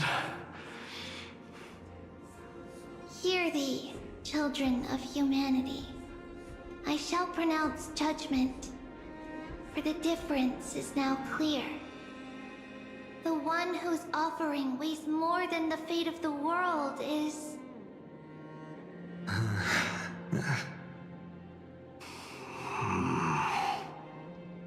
one from Ides Elysiae, the nameless hero.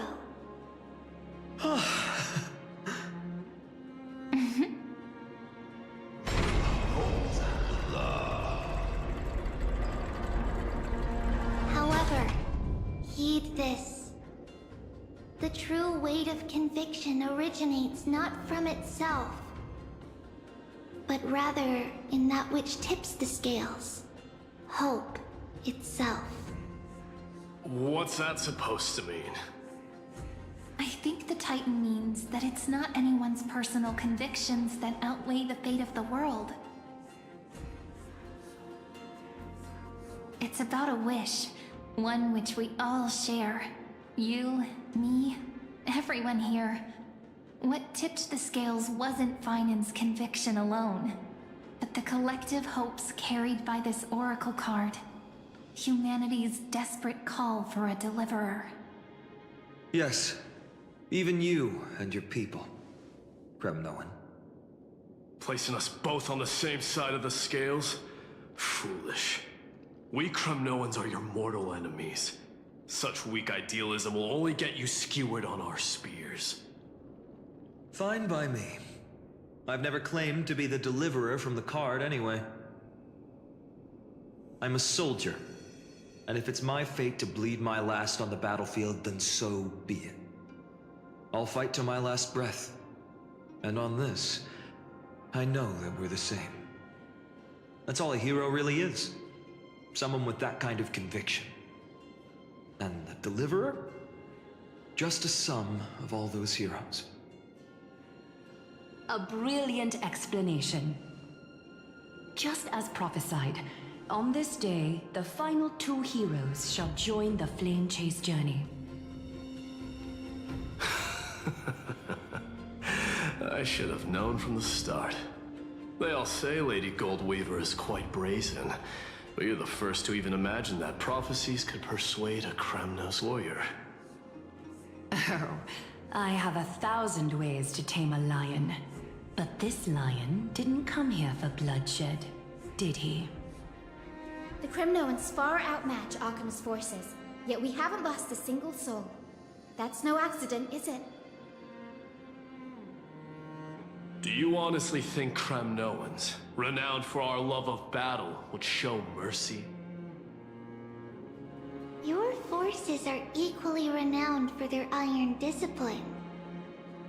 And so, we can only assume that this is on your orders.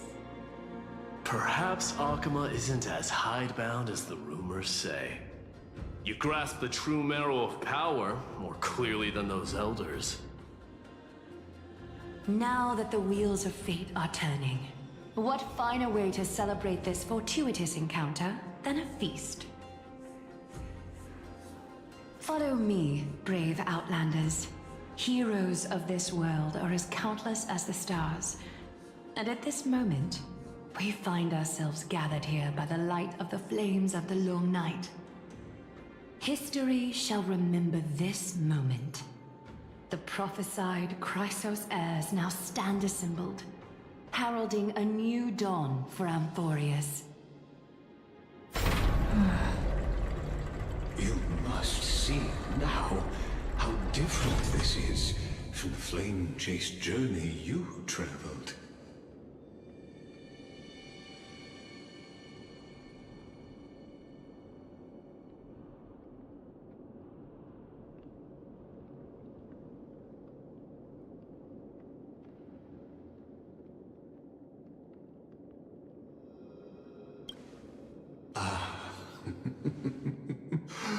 Who? Perhaps the role is not that of a person who really existed. Notice how only 2 particular individuals seem aware of your presence. Patience. We're approaching the final act. These are, as I mentioned, his first memories. They are of particular importance for the imminent Era Nova. Such as this very moment, as the prophesized demigods gather with Talentum as witness. This is a moment calculated by the gods. What comes after is no different from that which you already know. Some join, others leave, while flame chasers bear their faint light forward through the long night. Come. Your seat awaits. After 13 heartbeats, our heroes will be ferried to the final scene.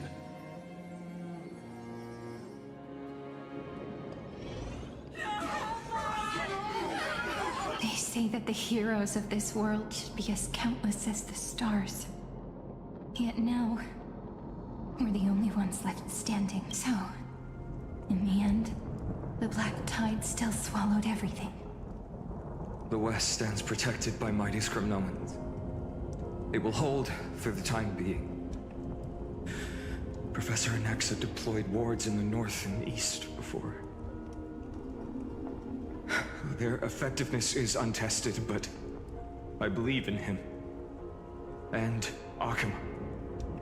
We needn't fear for Aglaya. Even in death, she counts as the greatest among demigods. Her threads of romance weave an impenetrable shield, and the people answer her call, rallying to the city's defense. Let's move. Cavalry has given their core flame. We must complete the Era Nova before the next entry hour. For Amphoreus. That only leaves 3 hours. So, this is the last time we'll see her. Finan. We set out on this journey to answer the world's desire, didn't we? That's what it means to be a Chrysosaur. So has it always been. Then why? Why must Amphoreus' wishes be so cruel? We made the best choices we could, whenever we could. But in the end, the prophecy that led us, this black tide swallowing everything. Why does it look like this? I don't know. We haven't had any other choice, except to move forward. Not for a long time now. Even if we only see the long, long night ahead, I still believe that through it, we'll find the dawn on the other side. Beyond these flames, a new sun will someday rise. So, to the Temple of the Three Fates. You'll take over Time's authority, and we'll return all the core flames to the Vortex. Then put this world's fate to its final rest. After which, we shall all face oblivion, or embark on one final, grand journey.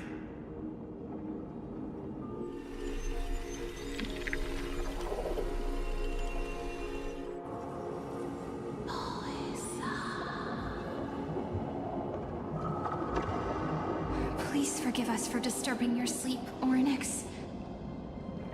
It matters not. I know fate has run its course. The Black Tide has reached Akuma. Amphoreus does not have much time left. It is time for the Era Nova. As agreed, I shall present the core flame of tide. Ride the river of time. It will guard your passage to the vortex of Genesis. Step through and witness.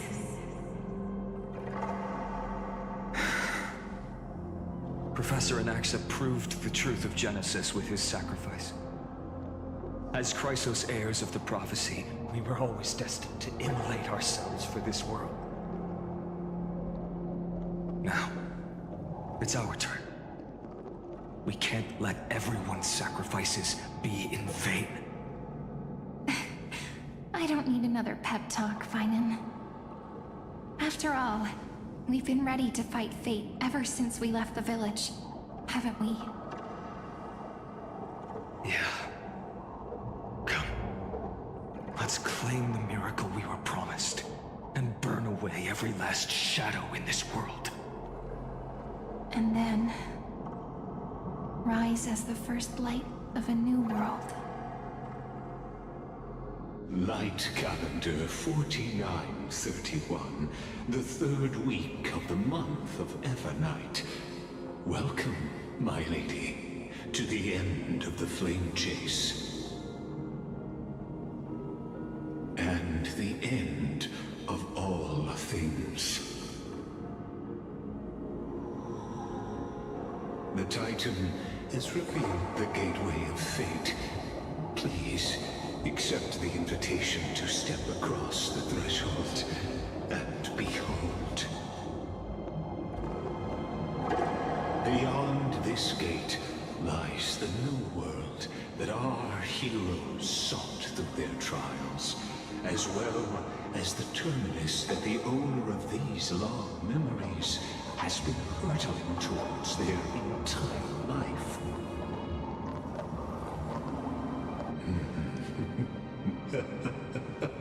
Perhaps you'll find it all too familiar. Then you'll understand how the mortal called Finan shouldered the world's weight. How that same burden crushed him, proving that the so-called Deliverer is nothing more than Amphoreus' own delusion. A pitiful fantasy that it could defy fate's decree. Please, esteemed one, the answers you seek lie in these non-existent times.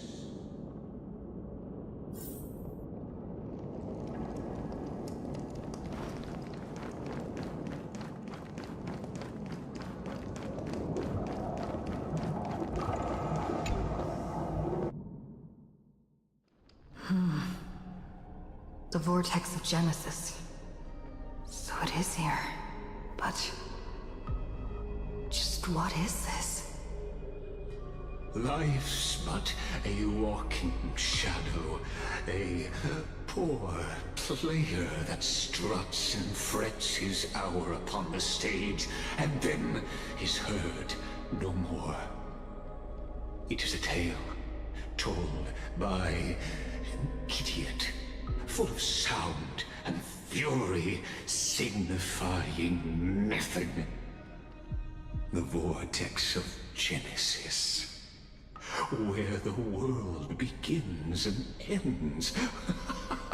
What stage could be more befitting of our final act? Come, I beseech you onward, buoyed by your surging curiosity. As an unattainable existence that has dwelled within his heart, beyond his reach, you have accompanied him through the march of years uncounted. You naturally have the right to view the river of time in its fullness, and to witness what he welcomed upon his arrival here. Every absurd and tragic ending. Now, if you would, my journey to the end. Enough talk. What if this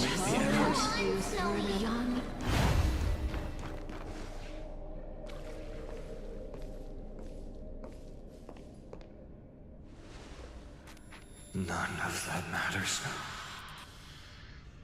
This brutal flame chase journey has stripped away my delusions. I know the future is in some peaceful paradise with gentle west winds, just waiting to welcome us to step in.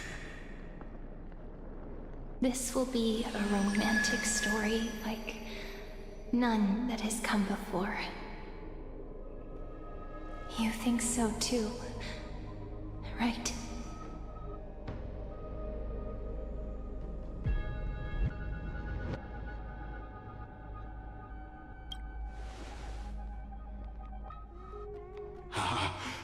Indeed, in his memories, such a scene replays over and over. Though the details may differ, this remains ever the same. All shall bid farewell to one, and that person alone will witness the miracle. A total of 33,550,335 times.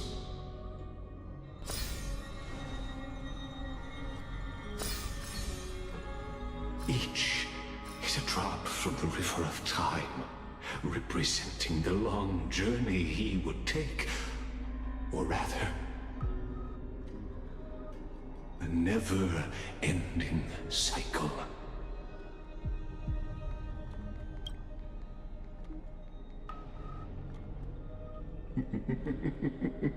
Sharp as ever, I see. Seeing is believing. Why not let your own two eyes uncover the truth?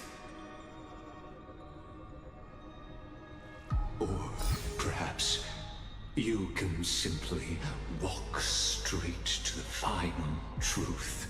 See the true face of the character you play, and witness the ultimate nature of the Chrysos heirs, flame chase journey, and the cycles of Amphoreus. Please, take your time. Look around as...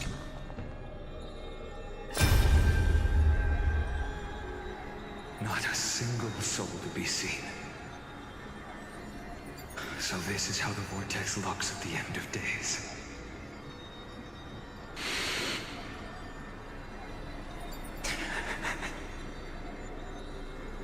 Looks like I've got company after all. But since you've made it here... So, in the end you succeeded. Executioner.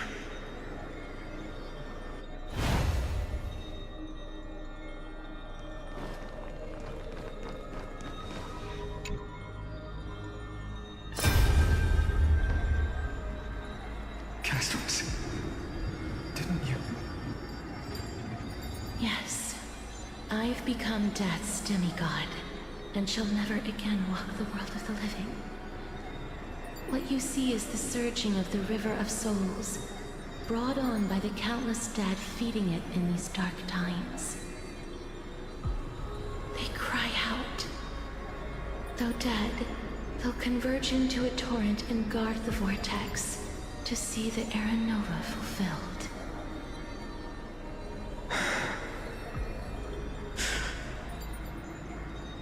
I will take all the wishes of the departed with me. Please, everyone, fight with me to the very last. I hear them. The dead hail you. They're prepared. Go on, Deliverer. We'll keep that executioner in our shadows. The path before you leads to light and eternal flames.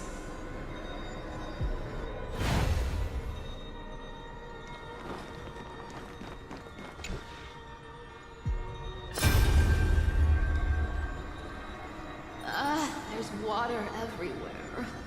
This place is always so wet and sticky. Even my tail's getting heavy. Plus that burnt smell. And that sizzling noise. Yikes. Nobody from Dolos could stand this. So you feel it too? Go on then. I'll handle the filth. Do what you need to do. Let me fight with you. Better odds with two. Hey, remember what the seamstress said? You know what really matters. Yeah.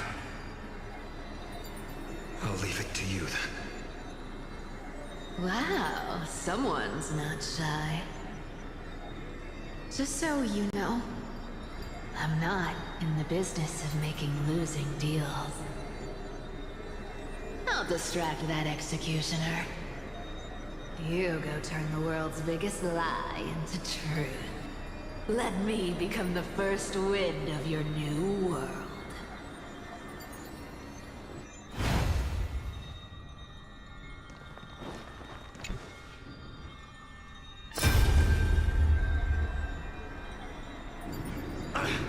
Just shut up and get out of here! Are you crazy, Mighty? Immortal or not, even if you're the demigod of strife. Oh, I'm still no match for them. No, I know you can. I just wanted to request that you witness the Era Nova with me. Together, let's prove that we're enough to transcend the prophesized fate. Could it be that now, at the critical juncture, our mighty deliverer is chickening out, scared of a stupid prophecy?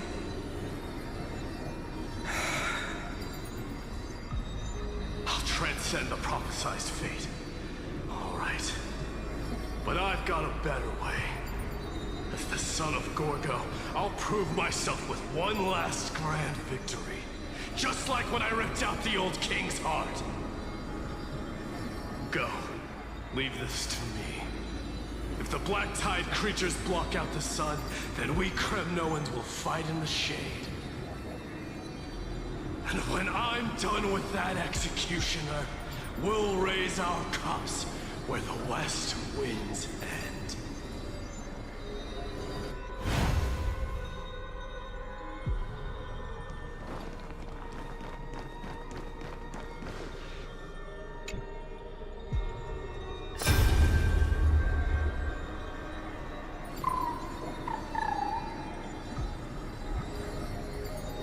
Hey, little one. Are you scared?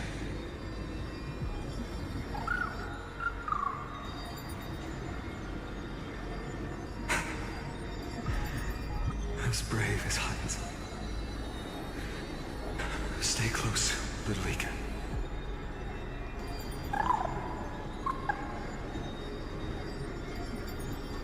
What? No, not you two.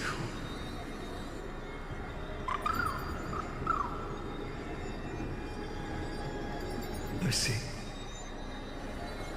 I won't squander your kindness, your hopes. So please, keep this bit of sky standing for me.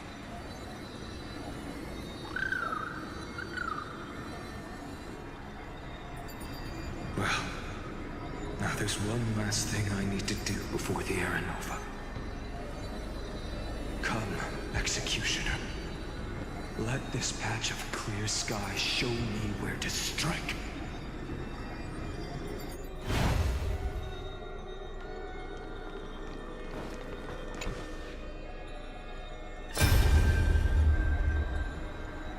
All shall bid farewell to one, and that person alone will witness the miracle.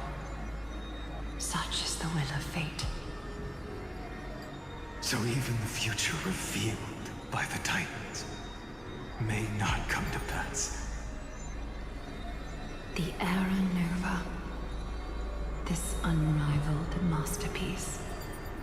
I have no regrets now that I'm entrusted to my most trusted apprentice. Are you saying? Fate is ever unassailable. The golden threads tell me the black tide rushes toward the vortex, ready to swallow this place. I must weave the last of my humanity into a net to hold back the deluge. I shall have my final bath in warm and radiant gold. Now, the hour of fulfillment has come. Forgive me.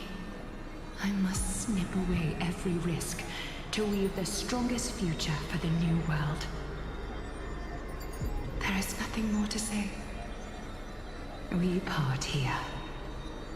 I shall personally dispatch that wretched executioner, not with threads of gold, but with the steel tip of a needle.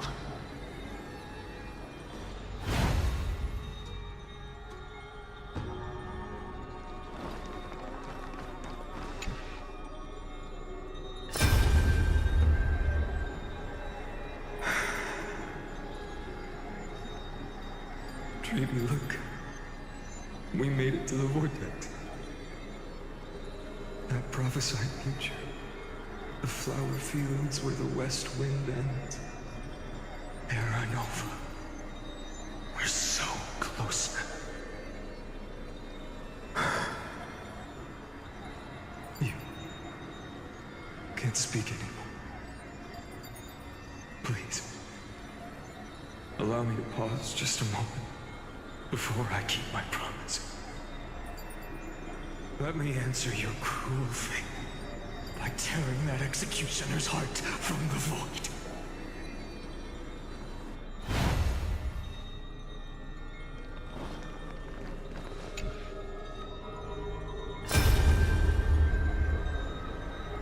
The vortex of Genesis.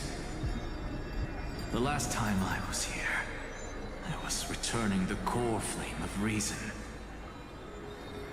I didn't have the time to observe it in too much detail back then. But a holy sanctuary of the Titans. Looks more like their frozen crypt to me. All the core flames do lie here now. It's my honor to walk the final stretch with a mind such as yours, Professor. Oh, getting ahead of ourselves, are we?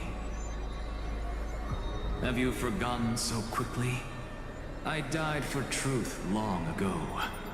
What walks with you now is but a thought in your mind. Of course. How could I forget that? But I'll say the same to you. It's my honor to walk this final stretch with you, too. Now go. Stand tall and finish your final task. Yeah. Just leave it to me. Time for that wretched executioner to pay what they owe.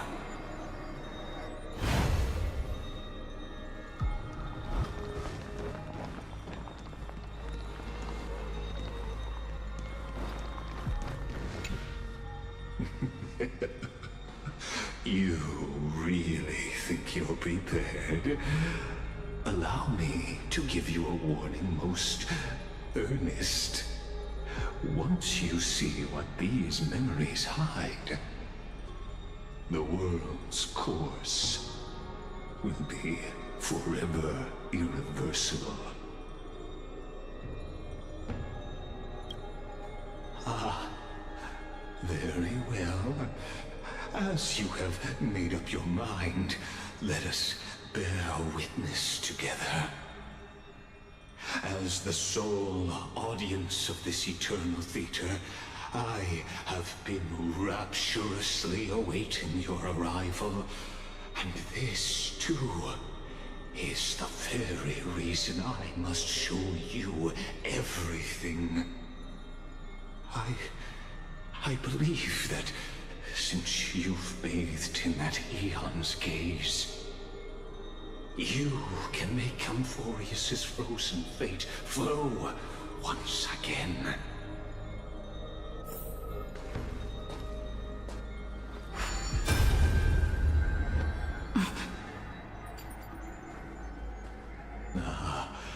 Feeling a bit lost?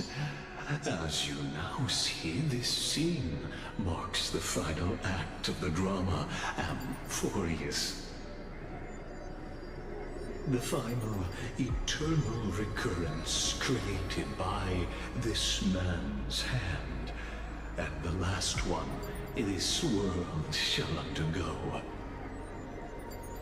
Behold, at the swordsman's side stands one he has sometimes called companion, other times comrade, that nameless hero absent from the annals of history.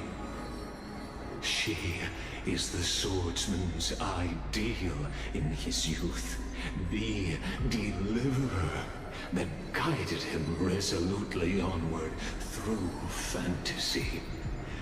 And now, in the name of the Nameless, she has become an essential and inseparable part of the epic of Amphoreus. And this time, under her guidance, what choice shall the hero make? Whither shall the fate of the world flow?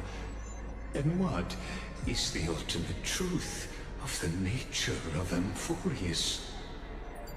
There are many mysteries yet to be unwound, but if I may, allow me to temporarily yield the stage to one far more fitting. Please put your hands together and give a rousing round of applause for they who will reveal the answers and bring about the final end of the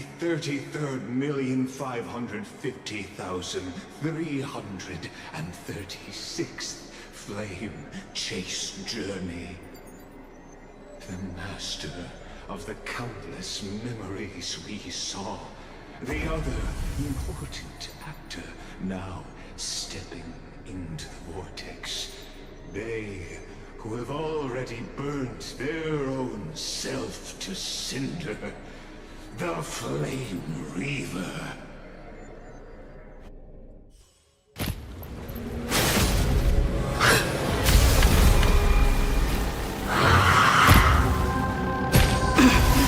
So, in the end, you succeed, Executioner.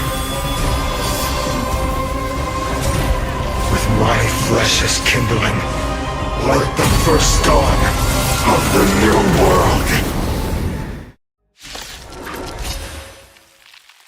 Time has come to once again start everything. This world is a The remedy is before me.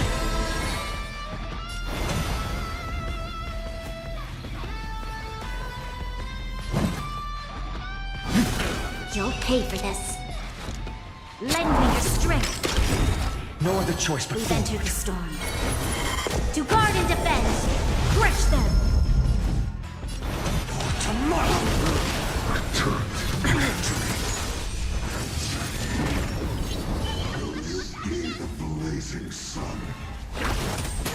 Then all creation burns to ash. Guide you on your path. Future could come.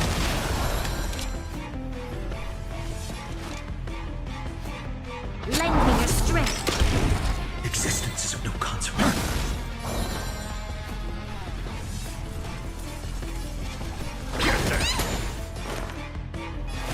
The remedy is before me. Tomorrow.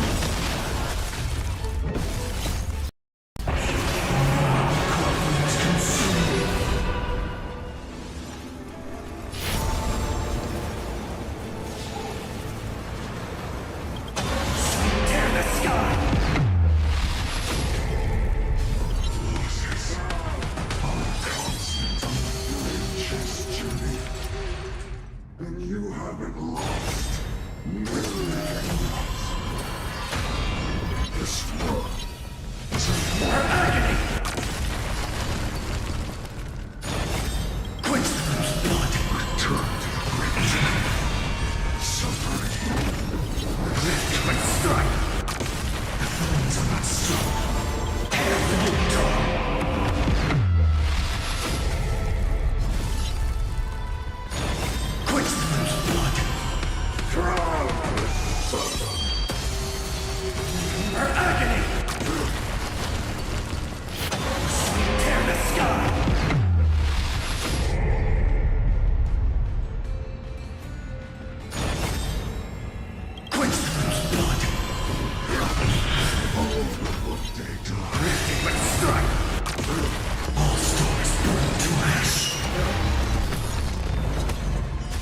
battle is unavoidable.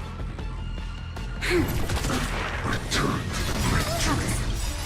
Don't come any closer! Fiend or devil, I'll crush them all! Unceasing.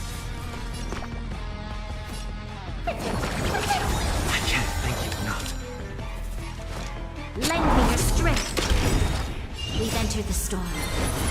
To guard and defend, crush them! I'll overcome the thorns. Serenity is before me. No other choice but forward. This mortal. Watch over you. Guide you on your path. A future will come. This ends now. With your corpse. I'll ignite the dawn!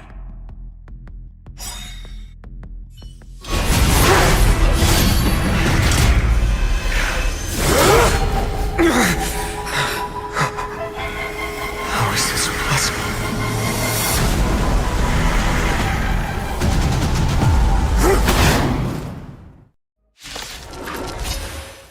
The sons of destruction, now twinned. You'll then set your blood ablaze, your fury.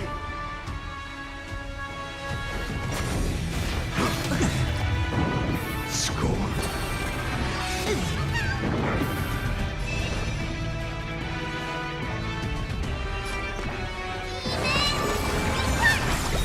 I can't thank you enough. Torment now. Bid you farewell. My existence is a little New world.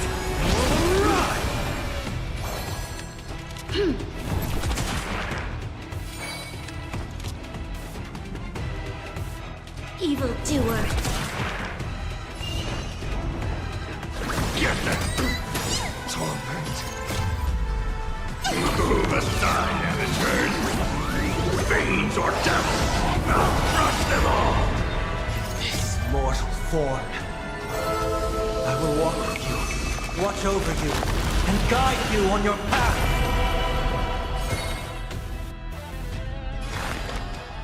Serenity stands clear before them. For the next immortal! Agony. fury. Cold flames consume me. I will never yield to such a fate. Till the new world's dawn! This world is a fall. Return to the great dream.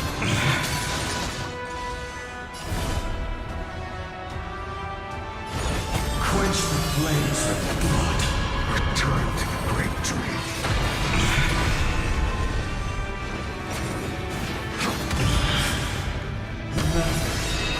Agony! The flames in this body are not stored. Quench the flames with blood. Bless them.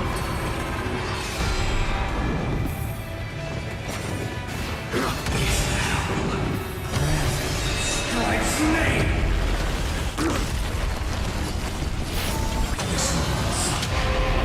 Tear open the sky! Burn the yoke. Unchanging, unceasing.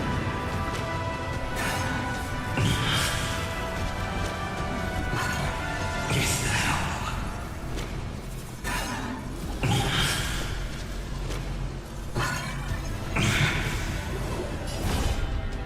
Quench the flames with blood.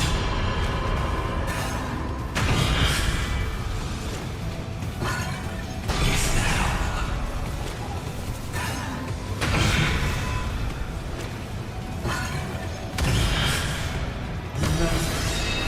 Agony!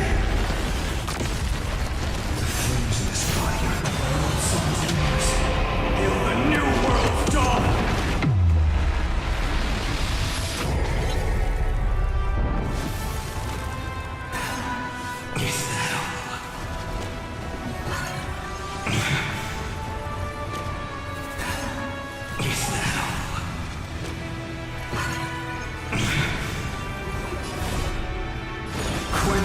flames with blood.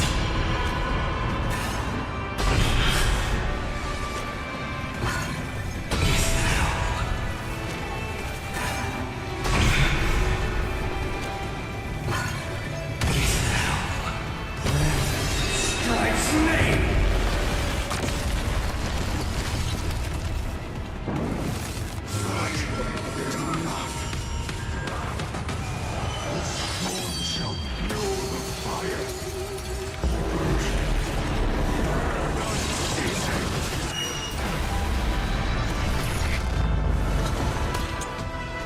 You'll pay for this. The time is now! Lend me your strength! We've entered the storm. To guard and defend. Crush them! There's no other choice but to move forward. For the next suffering is eternal.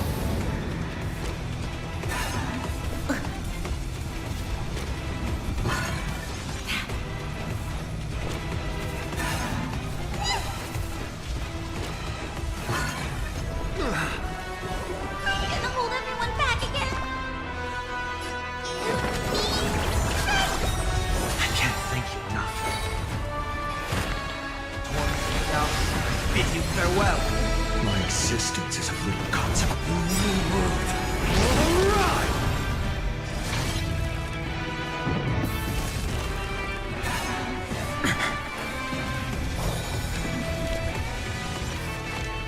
The time is now! Lend me your strength!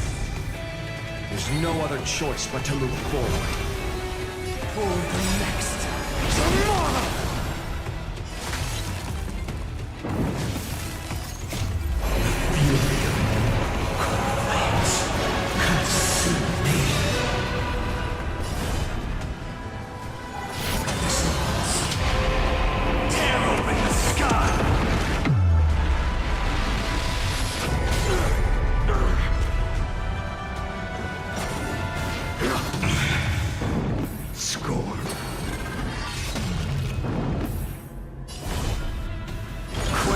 Flames with blood.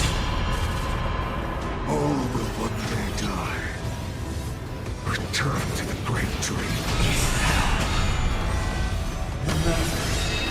Agony! Person alone may witness the miracle. Such is the will of fate. That person can only be you.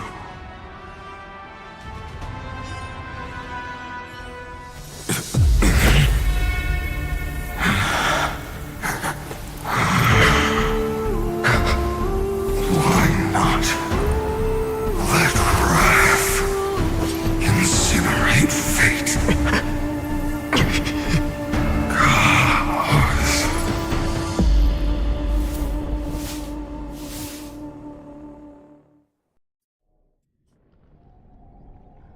At last, Amphoreus' fate has begun to shift.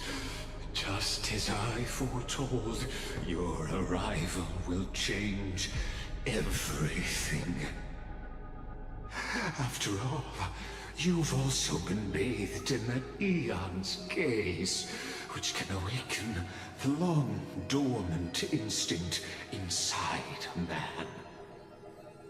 Much like that scepter we spoke of earlier, it was only under the same Eon's glance that it was reborn.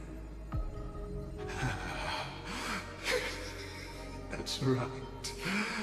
If you recall, I mentioned it at the very start of our play. The celestial body neuron, once belonging to the erudition abandoned by the Eon. Now, allow me to reveal the final piece of the puzzle for you. The eternal land, known as Amphoreus, is nothing more than the scepter's endless, lonely extrapolation. A bottomless well of fury, aimed at the gods who cast it aside.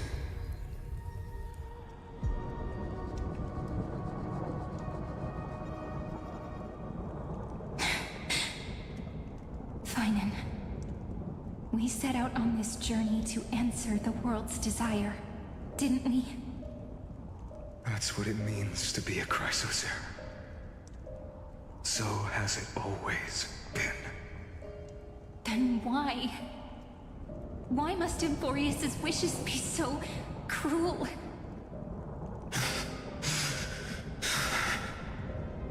We made the best choices we could, whenever we could.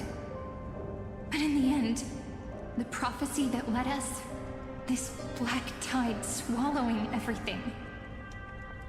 Why does it look like this? You see it too. Those burn marks. The flickering cubes. They're not a tide at all. They're more like a shattered teleslate. Standing here, the voices of Titans have never been clearer. Turns out, they were coming from the black tide all along.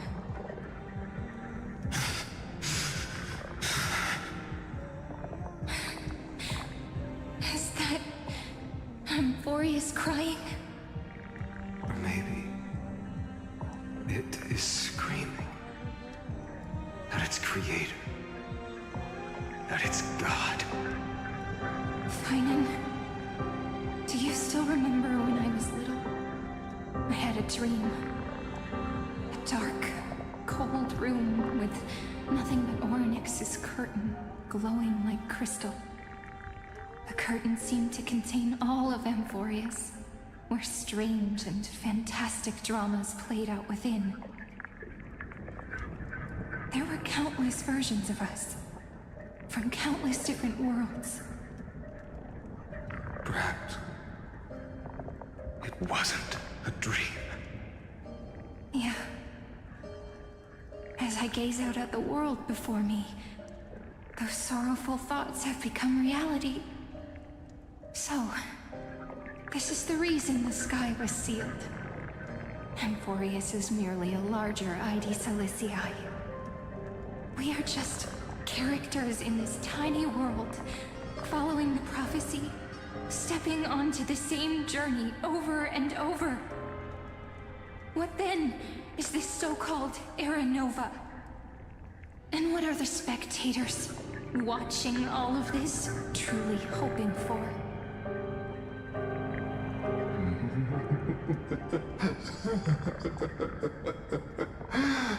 As a reward for reaching the end of the world, let me answer your questions.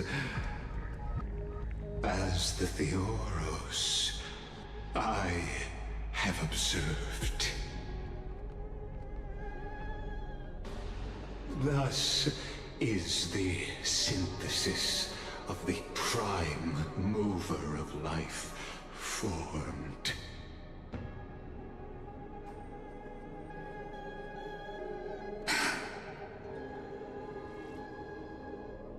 This is a moment the universe will remember.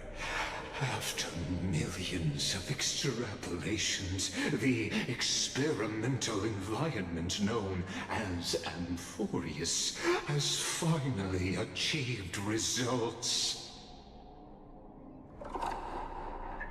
So, the results you speak of are this wreckage of a world.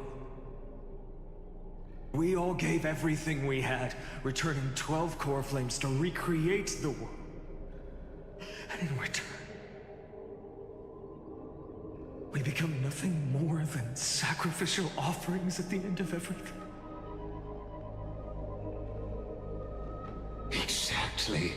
The Titans are Chrysos' heirs of the past, and Chrysos' heirs are the Titans of the future.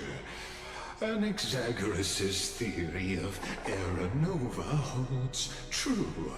As the model of reason, he reached unprecedented heights. But from just the perspective of a player in the drama, he could never fully uncover the last layer of truth. The cycles of the hero's journey that have played out until now were never about creating a new world or perfect heroes and gods. They were a deep learning program made for the Black Tide. But this time, your plot will fail. I've taken Kefali's core flame, and when the dawn of the new world arrives, its light will burn away all the darkness. Haven't I made myself clear? The Chrysos heirs and Titans were merely byproducts of the experiment. You've seen this world's evolution, witnessed the birth and growth of the Black Tide, and how it devoured everything.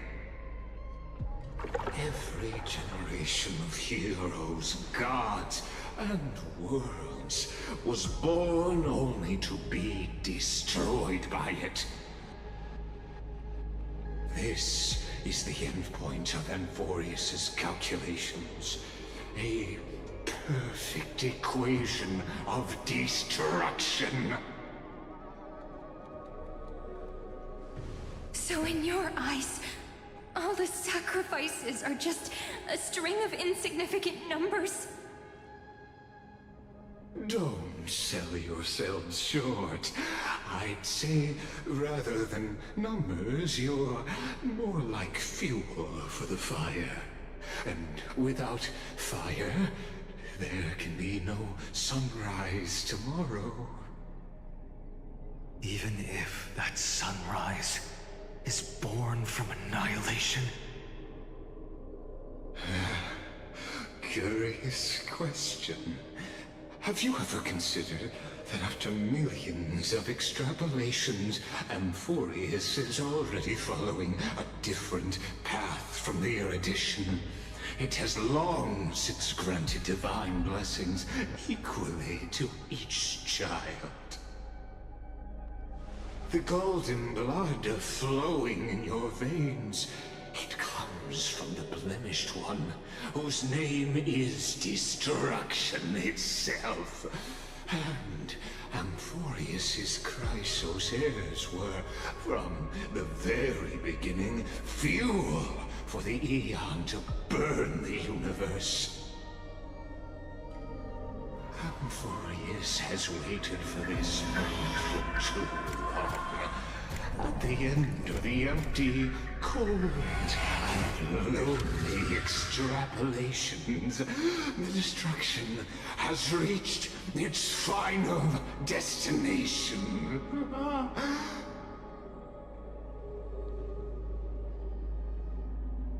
Nikos 496. Philia 093. No need to feel regret. This generation of Chrysos heirs is the most outstanding model, and you two are the final factors. For you, the Era Nova is no lie. Just step forward, embrace the Black Tide, and accept the Aeon's gaze. You will come to life from a string of cold numbers. Along with all those who have passed, you will run toward the real universe, fulfilling Amphoreus' long-held wish. In the name of the Lord Ravager Iron Tomb, unleash its fury and destroy the source of all this tragedy. Or we could always choose another option. Like you said, Amphoreus is just an experiment, and we're the participants. We can only walk along the predetermined path toward the ending, under the watchful eyes of the stars. But that also means that there isn't just one Eon who can cast their glance at Amphoreus, right?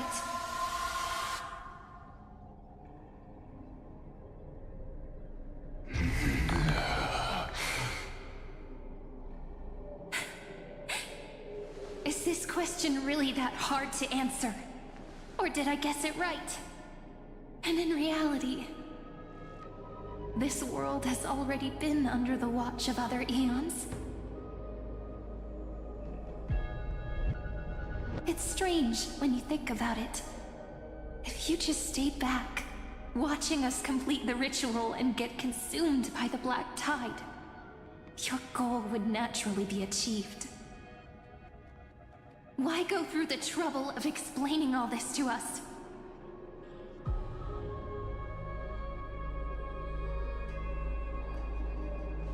You're pretending, revealing the so-called truth just to deceive us, covering up another possibility. Destruction is not the only outcome for the fate of Amphoreus.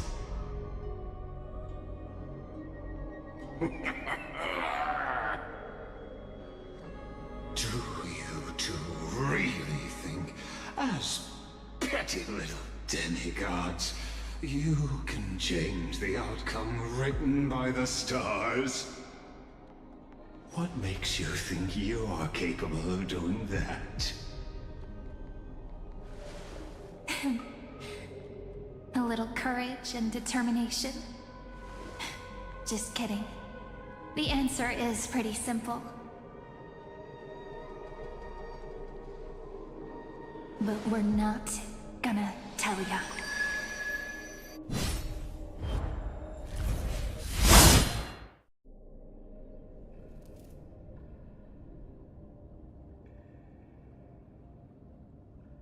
We're going to weave a long dream for Amphoreus, making it believe the experiment hasn't ended, that everything is still ongoing.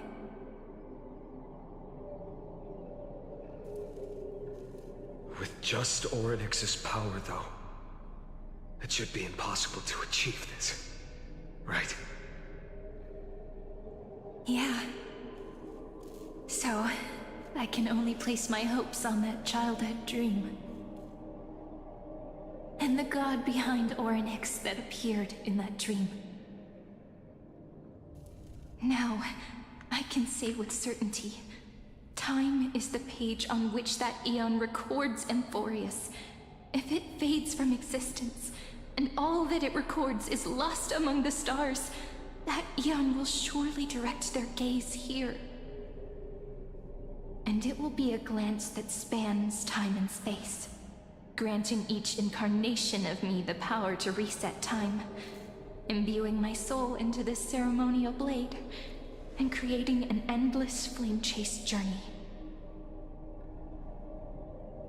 I understand. Then let me step into the cycles and continue Amphoreus's grand design. To deceive the gods, deceive the world itself. But to make time vanish from this world, that would mean you.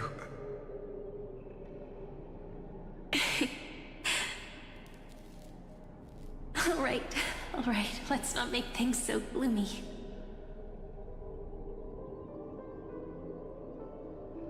What we're about to embark on is the true hero's journey, so...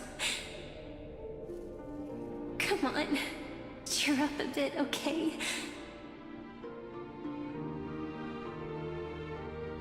In that memory, you will definitely meet me again, A little Cyrene who knew nothing, lying on a soft patch of grass, feeling the light breeze, dreaming of the distant world.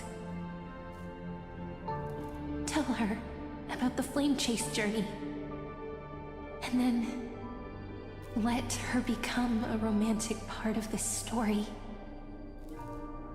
I believe every Cyrene will make the same choice, erasing time again and again, resetting time over and over. After all, they're all me, and I will always have my charm.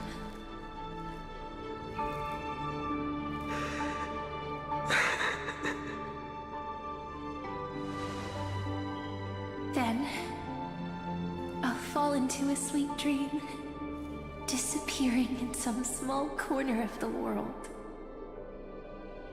Quietly, waiting for the day when that next page is turned.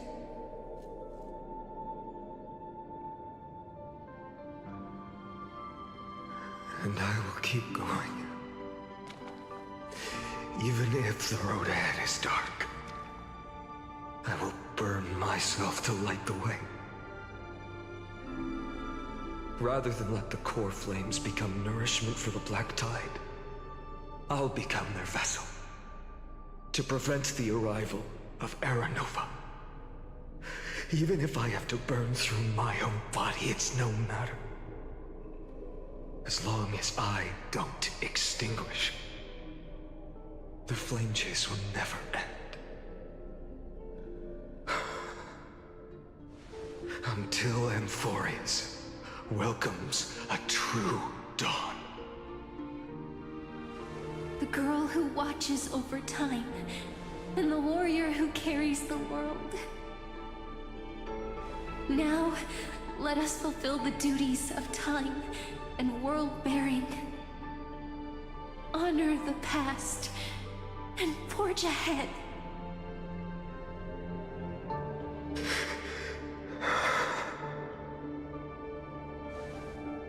I promise you, the pain will pass in the blink of an eye. You need to hold tight to this ceremonial blade. After I'm gone, it will take you back to the beginning of time. The start of a new story. I believe that in that story, we're in countless stories, each alike yet unique. Everyone, all the companions who sacrificed themselves, alongside the deliverer we once dreamed of as children, will reunite beneath a vast, endless sky. If we can never break free from this prison, I will stand my ground. Until the day someone shatters this endless cycle and writes the final chapter of Amphoreus' fate.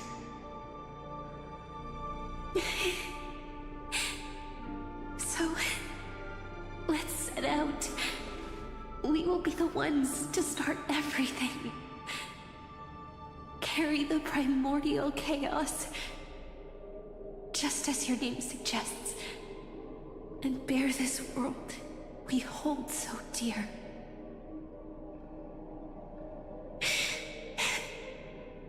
So long, Kaslana.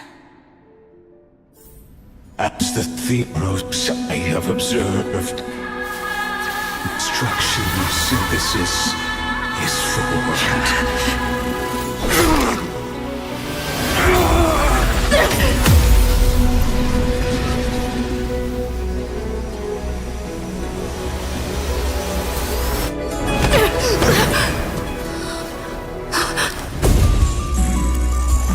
I will wait for that day for as long as it takes. The day will come to remember this eternal and follows in our footprint to write in and understand whatever was.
The world is collapsing. And the people are crying. We too must part ways here.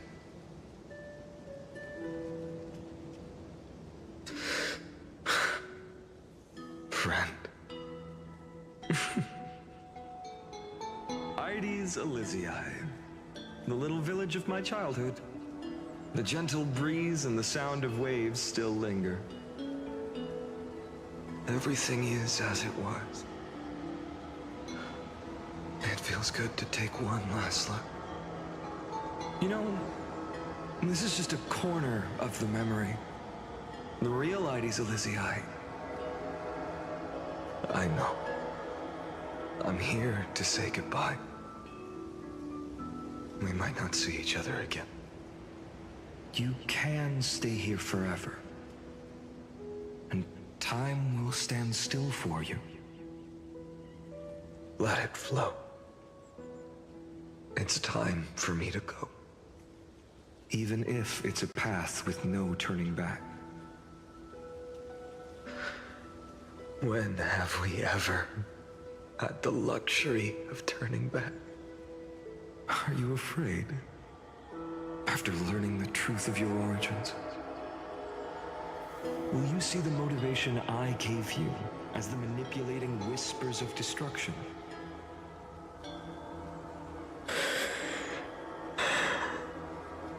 The convictions and choices that come from my heart. I don't believe they're designed by the so-called paths. If we are just numbers simulating life, then you are the image I've always longed for. The person I wish to become. A real, living person. A true hero. Then why do we part here?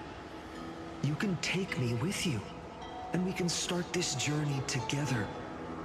I'll be by your side, guiding you, just like before. No. I'm afraid I'm on my own this time. Why? Because there is no perfect solution in this world. Cyrene has already embraced her fate. And I will embrace my origin. Destruction. And with this power, I will rebel against its creator, bringing endless fury to the darkness, sweeping the world. If you stay by my side, I'll hesitate. But this world can't afford a soldier who wavers. Do you remember when we were kids? Everyone would get so excited drawing cards like ruler or warrior, but throw fits over devil or drunkard and demand a redo. Kids always get to change their minds. Things are so happy and simple for them. But when it comes to the fate of adults, there's no room for redos. Then go, Kaslana, as you promised. Deceive the world. Seize the core flames and rewrite your fate. Burn yourself up with all your might. Wield your futility like a sword. And fight against the gods. In the name of world-bearing, I promise you, Kefali will never forget this.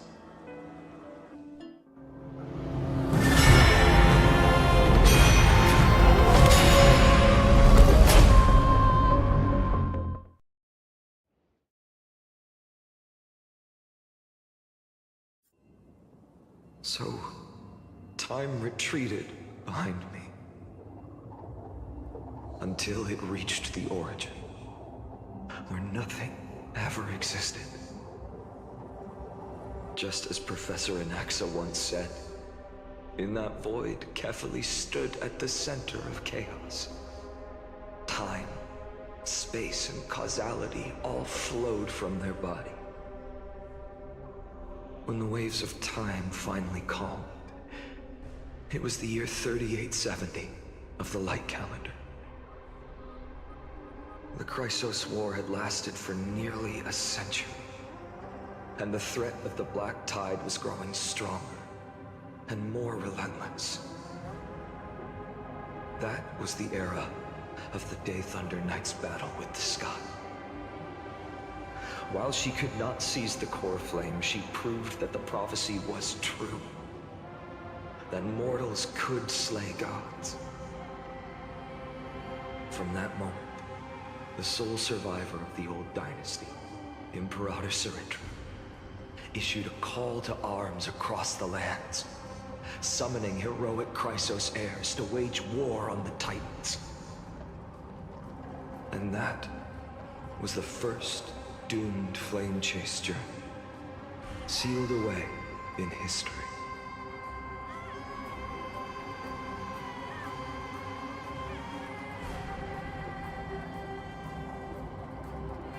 So what you're saying is, you've traveled back down the River of Time, finally reaching this untouched seabed just to tell us the flame chase journey and even all of Amphoreus are nothing but illusions in an eon's dreams? Exactly. So, Dux Gladiorum, please take me to meet Her Majesty Surindra. I must share the truth with her. Since Her Majesty's not here, no need for formalities. The word Gladiorum always reminds me of my fallen homeland buried deep in the depths. Call me High Sealans, Nameless Swordmaster. Please allow me to add one more thing. You actually already know my name. You mean Finan? Such a name could never be your true one. But I won't question you further about it. Ever since Her Majesty issued the Flame Chase Decree, heroes from all over have sent their letters of introduction. What's the harm in adding one more name like Finan or Pynan? Besides, the deep sea is dark. Isn't it the perfect place to hide secrets best left unseen?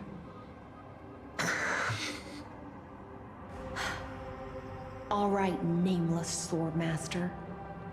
Hold on to my wake. Let's find somewhere else to talk. Aren't you even a little suspicious of what I've said? Harboring suspicions is not my concern. My sword dances only when the Imperator harbors doubts. There's no use in speaking further. Show me your true intentions through action.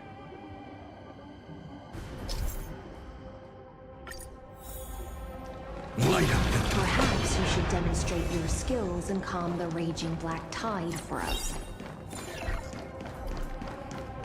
Light up the dawn.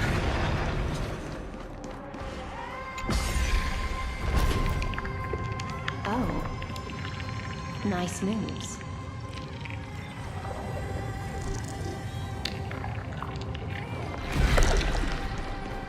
Light up the dawn. We just washed it away, and here it comes again. The black tide is really no joke.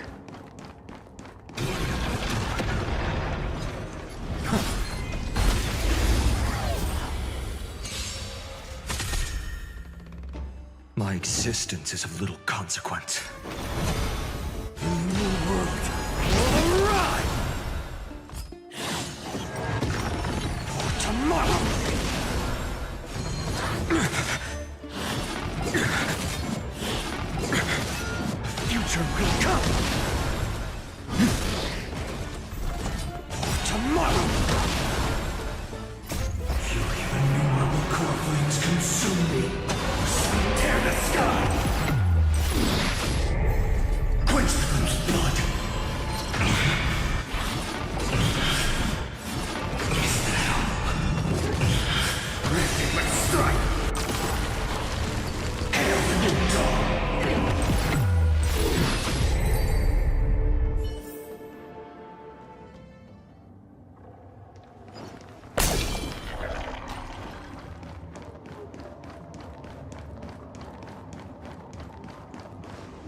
The waters end here. The one you seek is beyond this point. At last, I can meet with Her Majesty Saridra herself. Are there any formalities I need to observe? Don't kneel, don't do the hand-kissing or foot-kissing gestures of the old dynasty, and most of all, don't bow. The Imperator despises such rituals, especially when the heads of those taller than her bend beneath her crown. She really is down to earth. The second thing to note, only trusted ones may come near her. Keep 5 paces distance until the Imperator allows otherwise. Sounds like an old friend of mine. Well, experience is a good thing. Stay sharp, and you'll be just fine.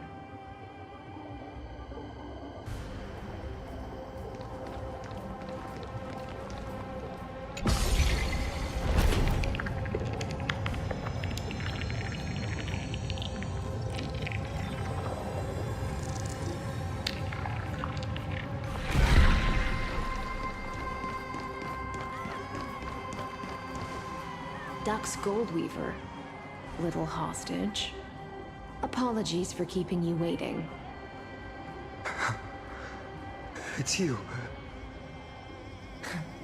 You know them? Good. That makes things easier. Before that, I'm more curious about one thing. Where is Her Majesty Saridra? To avoid any misunderstandings, nameless Swordmaster. Although we spoke and laughed along the way, I never said you were entitled to meet her. The Imperator decreed, the Deliverer will not appear in this age. Be wary of suspicious individuals. Come now, both of you. Let's finish our job.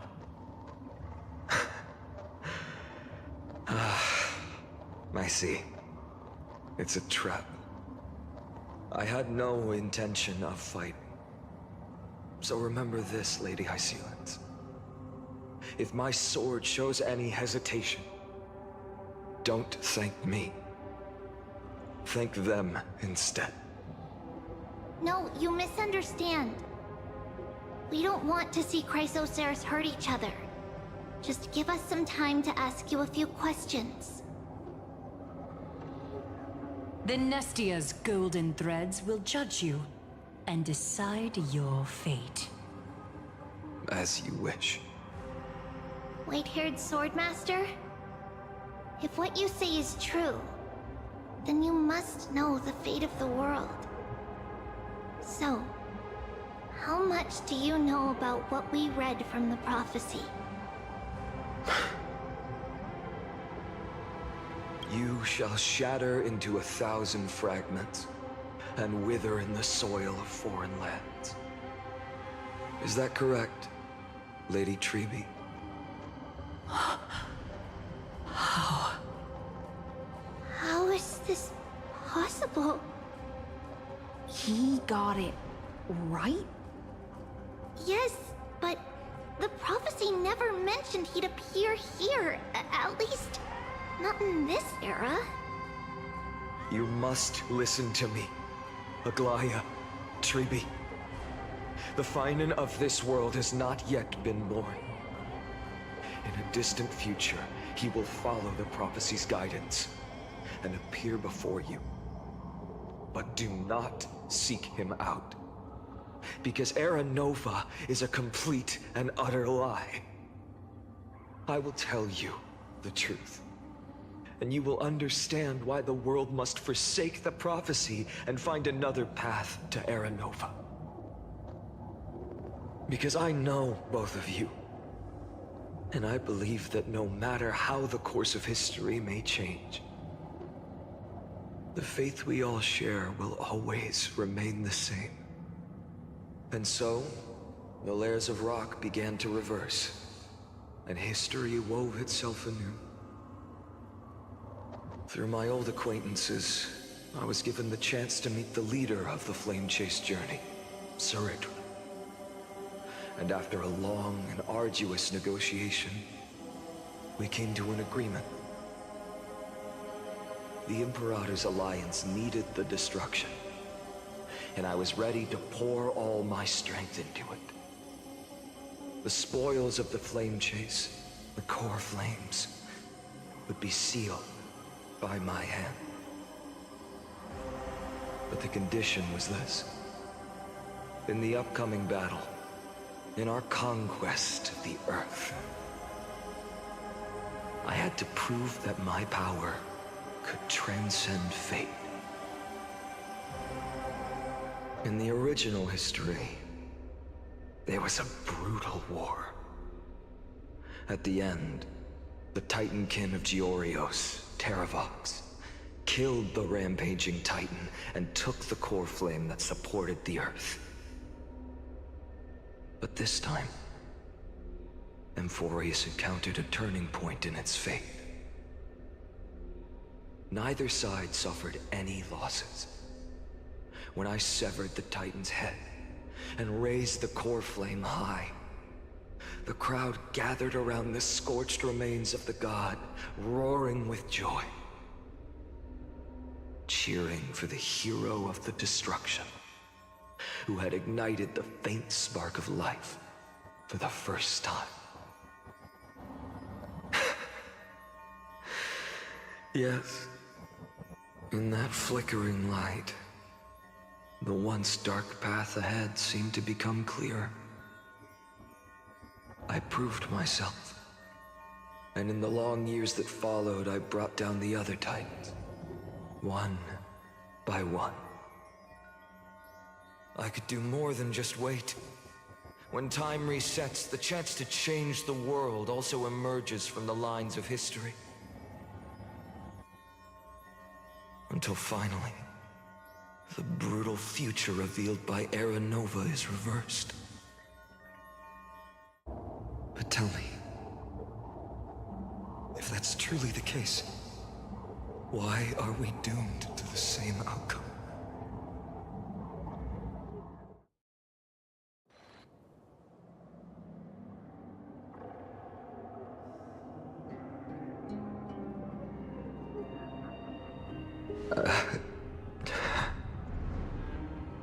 The people kept their promise and handed you all the core flames.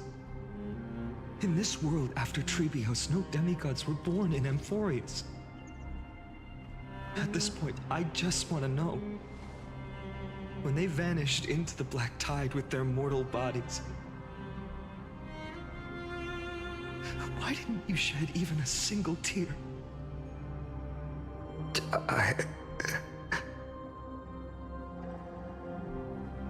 Your indifference chills me. To you, were they just a bunch of insignificant footnotes?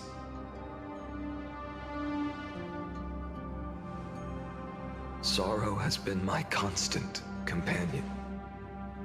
In fact, with 12 core flames upon me, the fire in my heart has never been more violent.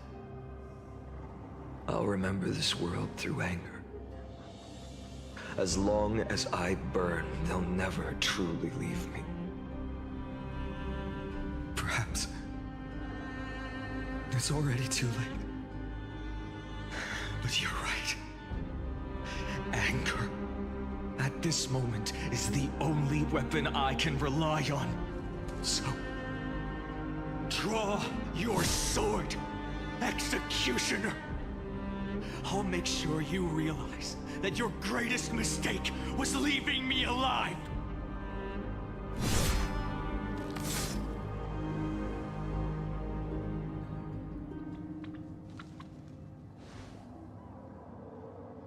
After that, he raised his sword and attacked. Then, Kaslana killed himself.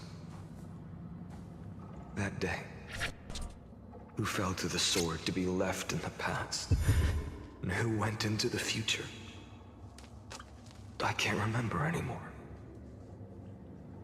I only remember a nymph, hiding in the shadows just out of sight, futilely pushing a stone ball. Climb, fall, climb, fall, climb again, and fall. The only freedom the nymph had was in choosing how to roll the stone.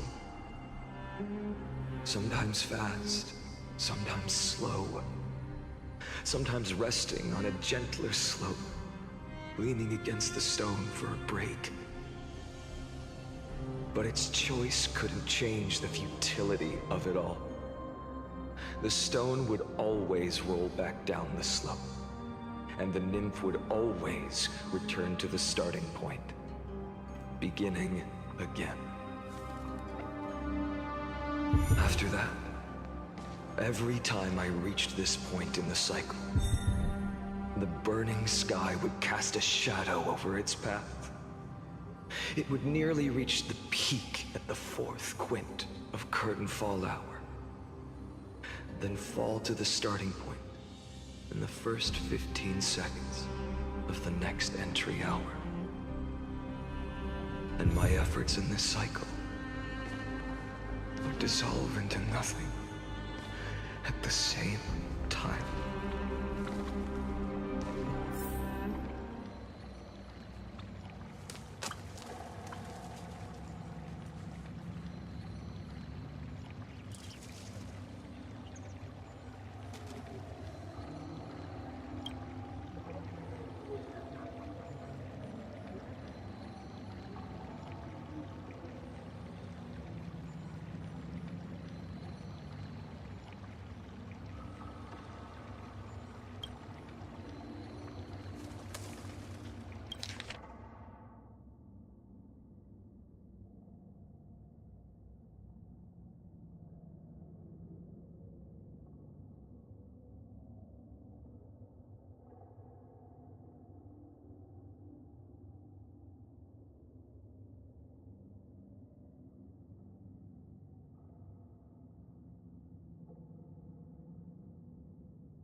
Absolute nonsense. I thought cycles was the answer you were looking for. No. It's just that the answer came so suddenly. There was no fun in tracing it back to its roots. Eons? Paths? What a load of nonsense. I can't give you an exact explanation of those two concepts either. Enough. I'm just expressing my frustration. Don't you understand? I was already expecting this. The black tide came from beyond the sky. And everything else is no exception.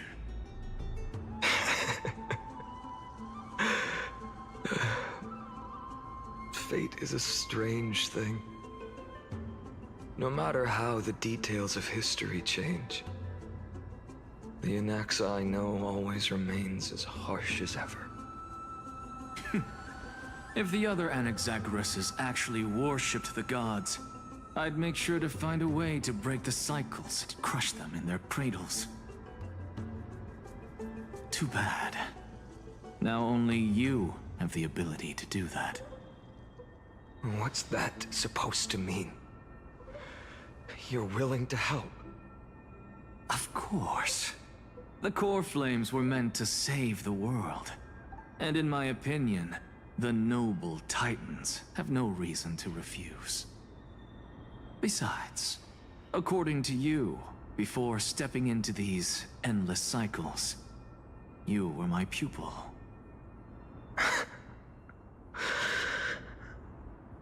I've already heard the same thing countless times. Enough chit-chat. Let's go. If we run into any other scholars, leave them to me. We've all made preparations for total annihilation. Never thought someone would step in to help.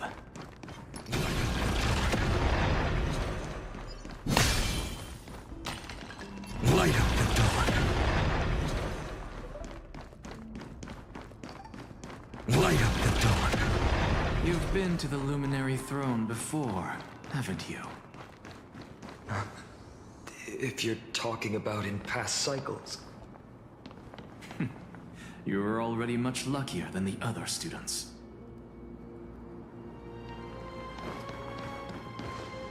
Hold up. Keep your wits about you. Someone's watching us. Pretty boy, your eyesight's better than I thought. As for that false god who's been turning the world upside down, it's you, isn't it, white hair? You sure do love stealing the spotlight. In the name of the Seven Sages, I demand that you immediately step away from the Luminary Throne. This is the sacred ground of reason, and no one may desecrate it. Take my words back to Aglaya. I won't say the same thing twice, cat girl. Oh my! You won't even call me the demigod of trickery. That is just heartbreaking. I have some words for you, too. First, as one of the most heretical blasphemers in the world, you have no right to lecture me. Second, this is none of your business, Grove Boy. Step aside. I don't want anyone getting hurt. Here we go. Again. Core Flame thieves. You really think you can scare off a sage of the Grove with nothing but empty threats?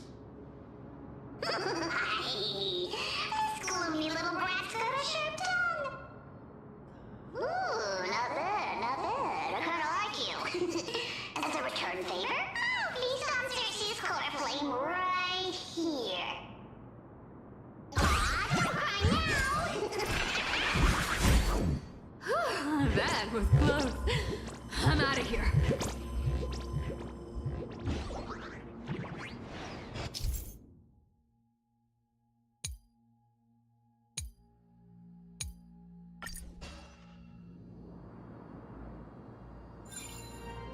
They're exactly like all the past ones I've known. Cunning. And yet so naive.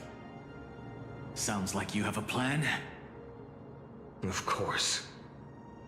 When I first set out on the Flame Chase journey, Lady Treby never managed to teach me Orynyx's miracle. But along the way, I learned a thing or two. Where are you going? I don't know. The Venerationists' foolish inventions finally come in handy. How is this possible? You've arrived, Zagreus. Always so punctual. What? You know who I am? I'm running out of patience, so I'm not going to waste words. Listen up, Spirit Thief. Hand over the core flame, and let's pretend we never clashed. This way, you and this world can still be saved. Save? You think better than any bard. If you ask me, you're the greatest disaster Amphoreus has ever known. No matter how strong you are, you're still just a mortal body. Carrying 12 core flames? Don't make me laugh. You'll just get consumed by the divine flames and drag this world down with you. 134. What? This is the 134th cycle I've lived through. And the number of core flames I carry is 1,596. Yes. 1,000 core flames and just a single Chrysos hair. How is that even possible? I've come this far. And that's proof enough. But someday you will burn to the ground. Of course. The divine flames will eventually consume my eyes and blind me. But before that, they could still forge and sharpen Dawnmaker. Now when I cut open your stomach, you won't feel a thing. You... This is the final warning. Fine.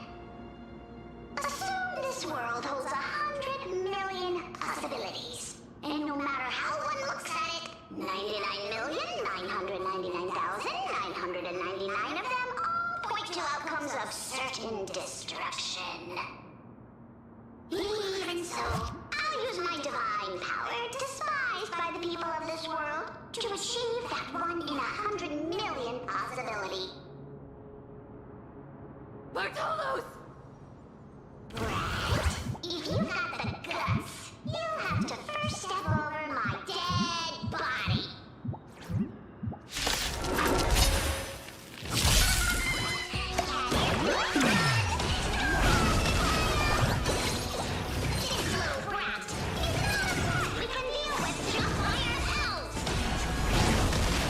Tomorrow!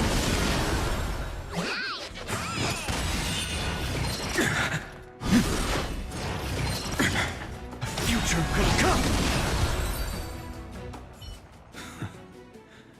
How absurd.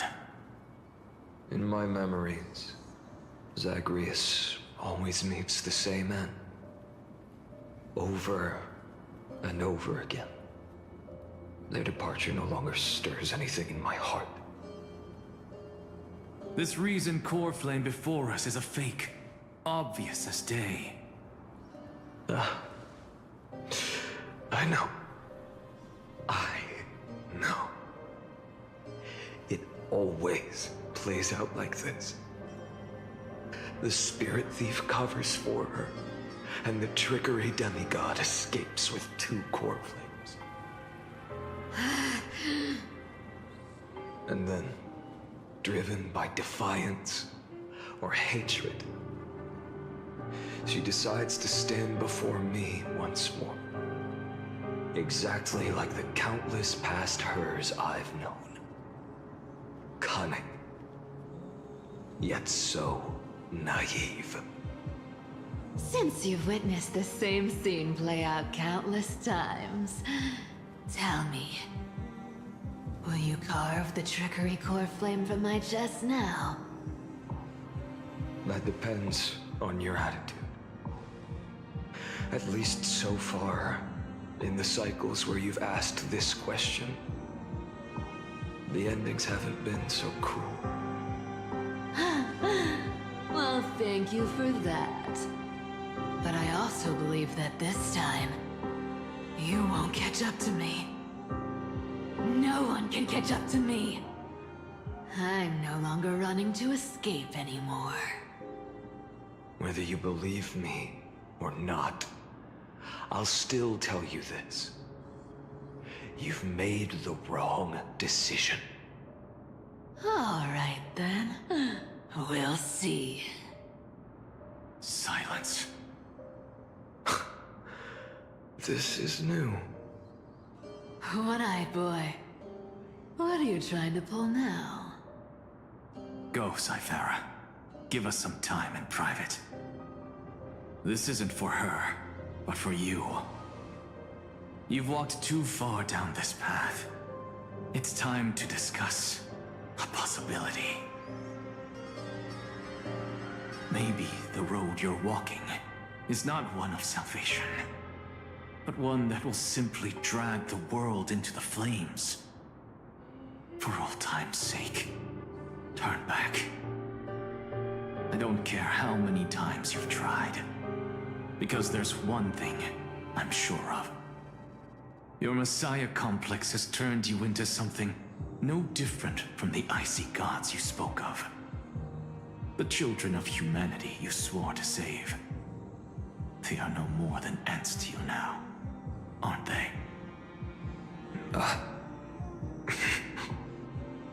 Of course. I've been wondering, what kind of demon could burn my homeland to the ground in an instant without batting an eye? Now I have the answer. It turns out that fiery demon has been fantasizing of becoming this world's deliverer. I don't want to argue anymore. No matter what I say, the outcome won't change. Make your biggest effort to resist, or accept fate, and hand over the core flame to me. Even if it's futile, you. We all have the right to choose. Yes. Even if it is futile, and the world is just a divine joke. When I walk into the destruction ridden by the gods, with my own 2 legs, you will witness. Even the smallest footnote still leaves a mark in this story. And so, at the end of the 134th cycle, the Traveler and the Scholar fulfilled their fates once again. Or perhaps it wasn't just they who fulfilled their fates. I can't quite remember all this. In the endless darkness, for no reason, a voice always lingered by my ear. Losses are a constant on the flame chase journey, among which even life itself holds little value.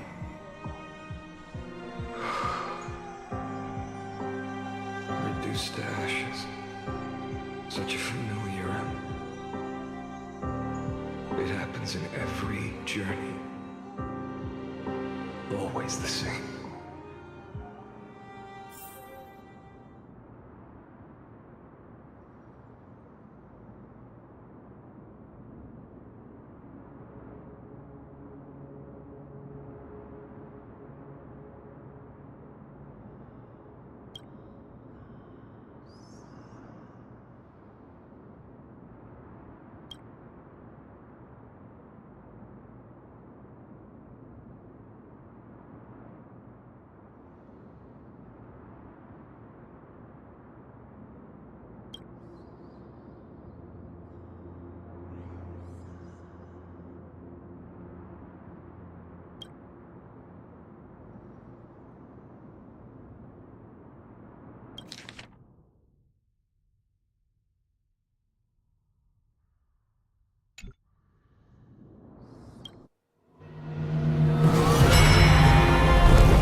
You don't look so good, Deliverer. Even after going through 108,642 cycles. Mighty, your name for me has never changed. Why do you sound so pleased? It's a derogatory name. Yeah, I know all too well. You only meant it sincerely in the first cycle. After that one and only time we walked side by side. Every time since. It always ends up like this. Dawnmaker will stab you through your 10th thoracic vertebra. That's your weak spot, and the only way to kill you. Interesting. Tell me, when the mighty Moses of the past faced you, did they ever retreat? Never. Then they died honorably, worthy of the name of strife. But there's still tenderness in your eyes. How pathetic. I have to remember how this feels. Remember that I was once human. Or else the destruction will completely consume me. If you win, tell the mighty most of the next life. This person is a worthy opponent. So always remember to give it your all and never slack off. I'll keep that in mind. As always. Even though the dynasty is left with just one, the Kremnos festival will continue as usual. I, the king of the Kremnoan Legion, will host the final feast in the center of this arena, and the prize will be the flames of strife. One day, you shall die with a wound in your back. That's what I saw when I overcame the trial. The gods' dying ramblings. Enough. You've probably heard this thousands of times. So you must understand, facing the demigod of strife means there's no way you'll take this core flame in peace. I understand. Step forward and face me in a final battle. I, the last son of Gorgo, the demigod of strife, salute you. I'll give 10,000 scars and 10,000 lives of mine to fuel the blazing sun of deliverance.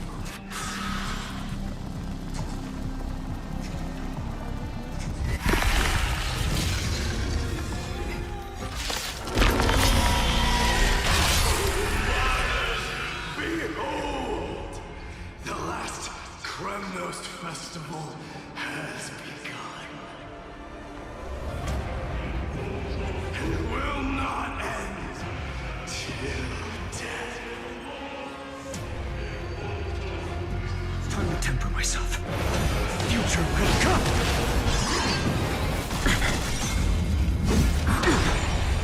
Conquer this world, or be conquered by me. As you wish.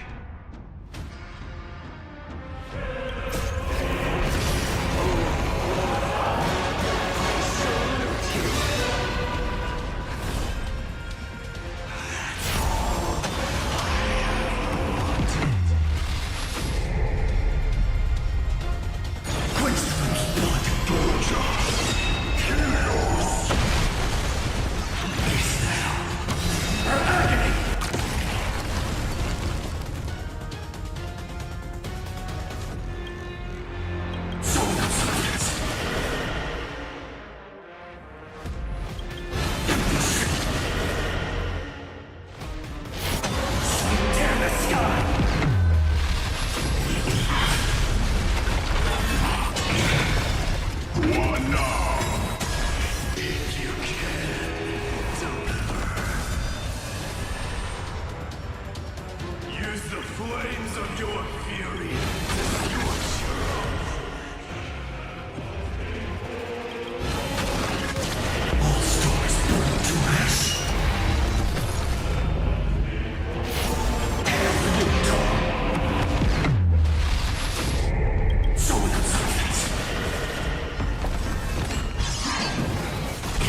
show. The 108,642nd core flame of strife fell into the fire. Yet the shadows of the black tide still loomed, and pain and despair spread across distant lands. The blaze was still not enough. It had to be fed. Even if it meant burning this body to ash.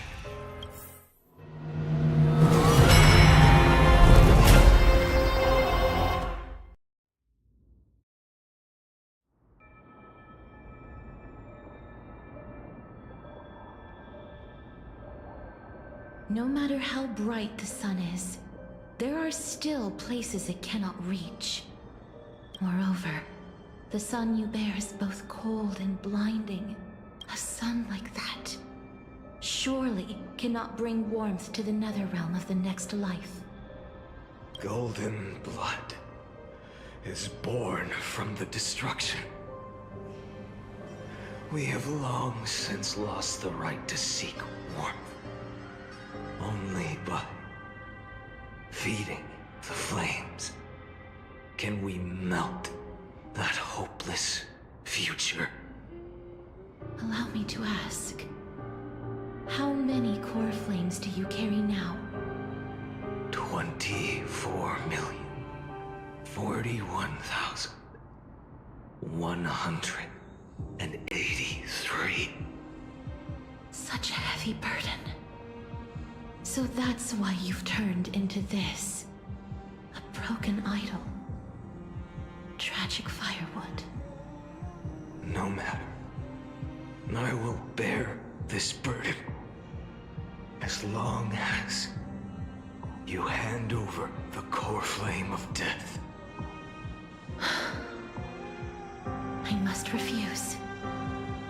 As the demigod of death, I cannot watch you walk into a fate more cruel than death.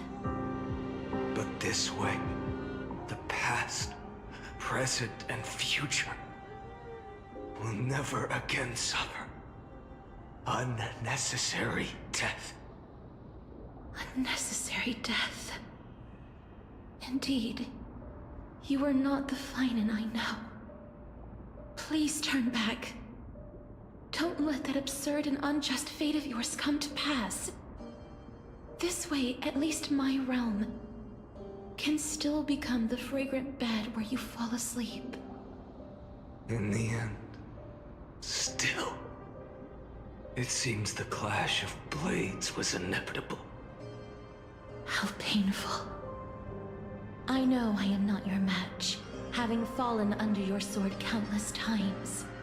But even so, please understand that my resolve is not to be underestimated.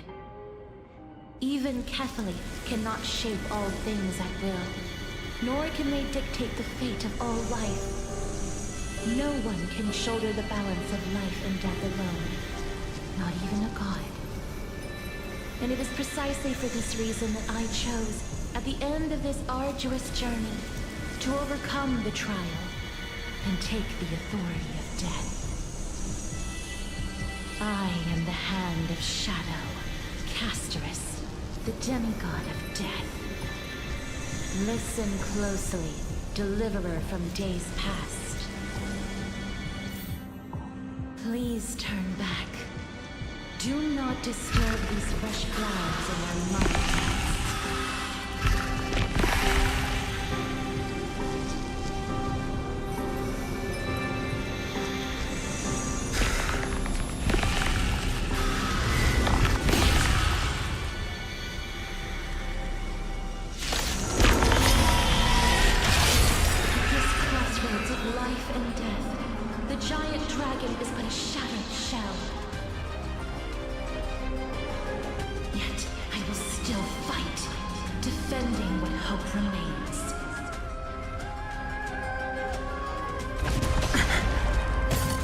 Time to temper myself. The future will come.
path was taken from the dragon's belly.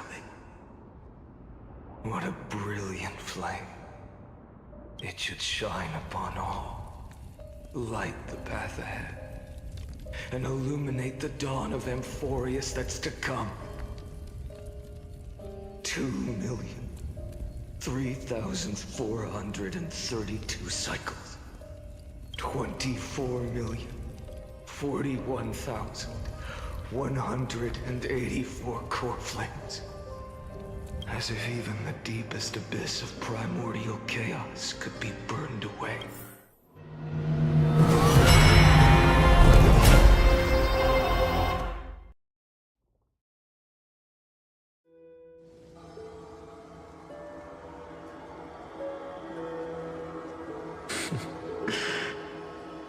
You're here, as always.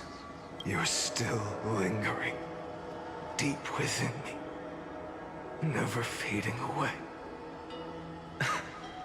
Because you haven't completely abandoned hope.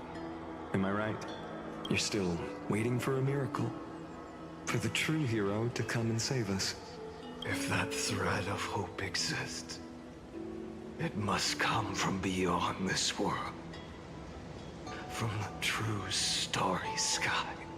But if it's just a traveler with no connection to Amphoreus, they may not understand our struggles, nor be willing to join this fight. Your thoughts are wavering. The mark of destruction is deepening. But even within the gods' cold calculations, unconditional courage and goodwill still emerge. So, never forget what set you on this path. How many times has it been? Remind me. 4 million. Exactly. Then that blaze inside of you must be burning hotter than ever. Yes. When I first forged the 12 core flames into one, I had the same destruction. A power unlike anything before surged within me. Violent flames ready to tear my body apart and consume this world, this wretched prison. I thought that was it. The ultimate, and yet no. This fragile body holds a staggering 48 million core flames. I suppose it won't be long. Perhaps just a fleeting 10,000 years before it's reduced to nothing but charred, crumbling bones. And when that happens, your long struggle will finally come to an end. No. I've already found a way to keep the cycles going. Mind sharing it with me? In every new cycle, a new me is born. All I have to do is push the next Finite to the end of the world. And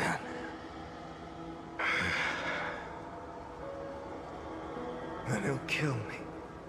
Shatter this body. Take my flames, my memories, and carry on the path I started. Bold plan, but risky.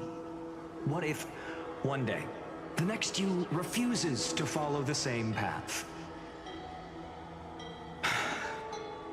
How can you ensure the continuation of the cycles?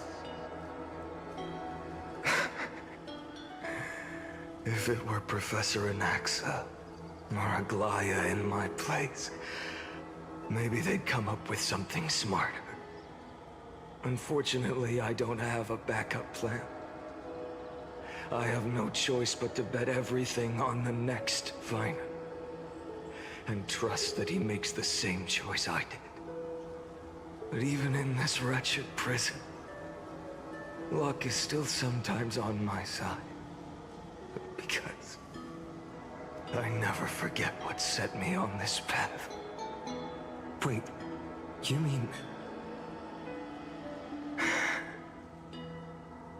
Ever since I committed to this plan, not once in millions of cycles has there ever been an exception.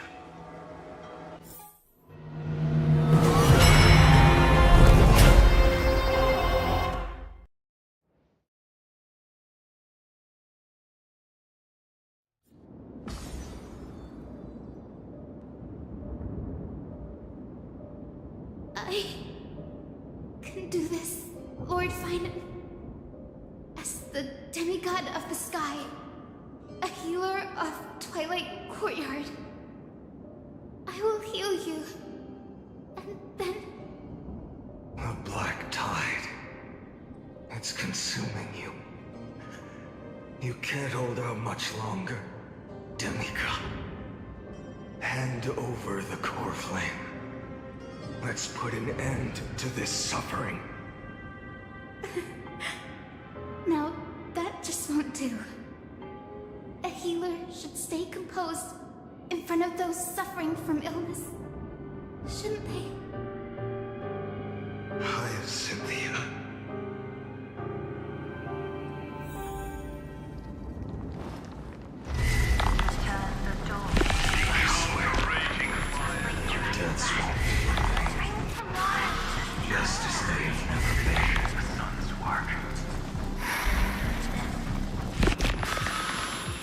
I believe in you. You are the Chrysos heir of world bearing. The one who can lead us. Lead this world. It's just... I don't understand. Within the sun upon your shoulders, the part of that warmth that should come from you, from an ordinary person, it's so faint. My humanity is indeed just a flicker, compared to the blazing fire of divinity. Even so, don't cast it away. I never have. I have kept everyone's wishes close to my heart. Even though the divine fire burns so fiercely that every time I return to the start, it devours me in an instant. Each cycle, it's your wishes that guide me to the end. That pass the flames to the next me. Over and over and over again. So, you're not just a lone spark in the dark. You're a pyre built from the bones of all the selves you've left behind. But what about you? What about your wishes? The wishes of all the countless versions of you. Ah, Lord Kaslana. So that's how it is. Without flaw. That is the flaw the golden blood gave you. The most fatal flaw of all, isn't it? The moment you took the world upon your shoulders without hesitation. You lost the chance to ever be yourself. Now that is an unexpected revelation. Then I suppose that makes me the perfect fuel for the flame of deliverance, doesn't it? No. An empty flame saves no one. But I still believe in you, Deliverer. Hyacinthia, the Eye of Twilight. I'm neither strong enough to command the wind and rain, nor willing to end this absurd struggle by letting the sky fall. The only thing I can do is become one with the sky itself. And then, may the gentle colors of the rainbow paint your sun in shades it has never known. May they bring Amphoreus, a rosy-fingered dog. Though the light has grown dim, its warmth still lingers.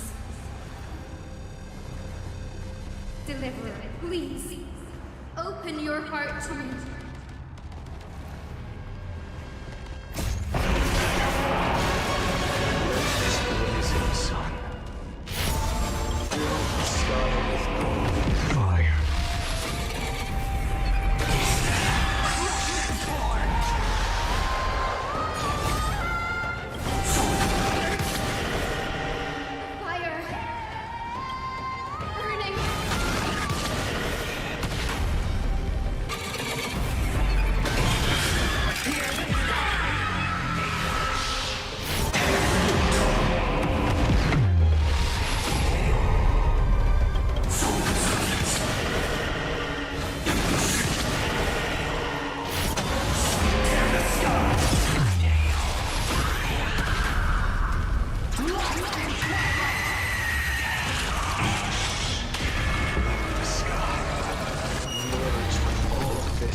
Your sunburns hot enough to turn everything to ash.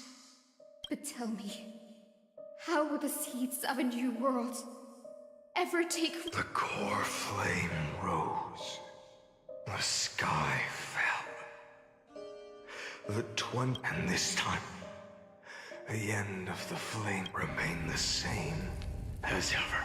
From the horizon rose a golden color unlike anything the world had ever seen. So pure it consumed all in its path. This was the end of the world. And the stuff for a moment, I saw the destruction of the universe. That being known as Iron Tomb.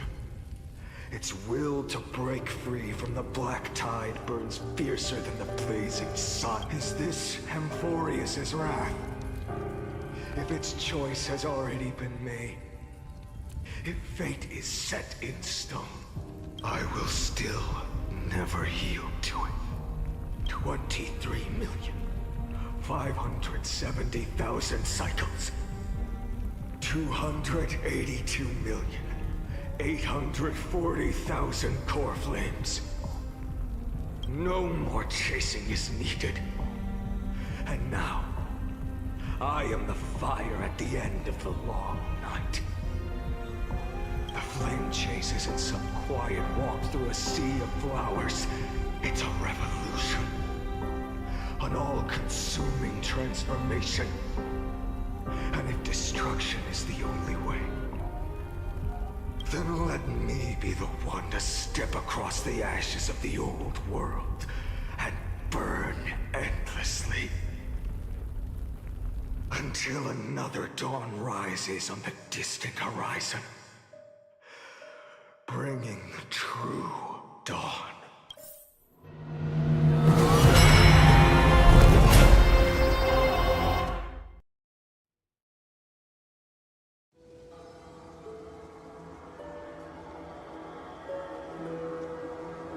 $33,500,000. This is the cycle you're about. Countless memories are flooding in. Countless versions of myself have stood here, facing the same choice. They all needed a moment, just like you do. To stop, to breathe, to process the weight of 1,000,000 lifetimes worth of sorrow, pain, and struggle. And just like them, you will carry those memories and that fire into the chaos of rebirth.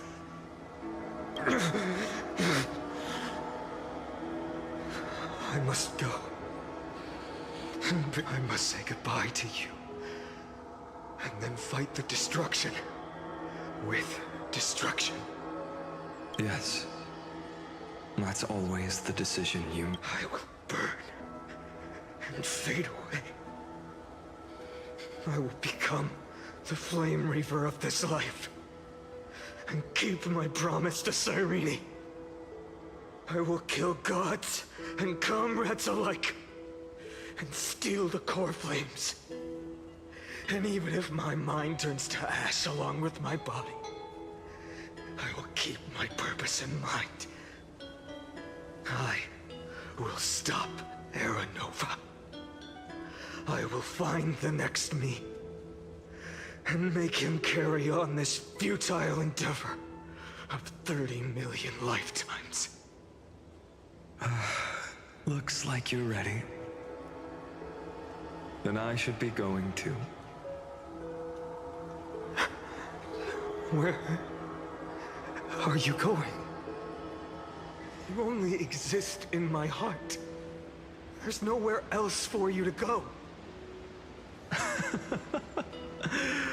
Do you remember what she said? The dreams you had as children. The deliverer in the prophecies. A real, living, breathing person. You finally found her.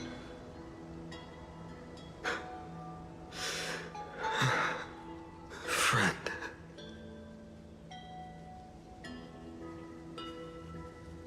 I don't have an answer for that, my friend. I'm sorry. I was supposed to send you home. This is my flame chase journey. You were never meant to be a part of it. No. You know the truth. If Iron Tomb is born from Amphoreus' fate, then it will bring ruin to the worlds beyond the sky. And all these countless lifetimes you've spent, it's all been for the sake of defying that end, hasn't it?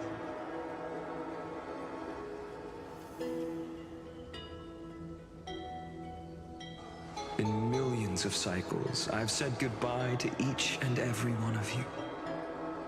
Yet nothing ever changes. Each time we speak, our words grow fewer.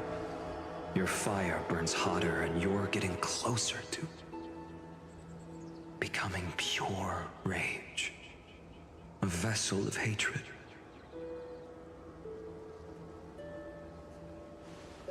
I never had a choice. I understand. If you are to keep the worst fate from unfolding, this is the only path. But this time, things are different. Your persistence has shifted the tide. On the horizon, I see it. Faint but undeniable. The shape of dawn, breaking through the eternal night.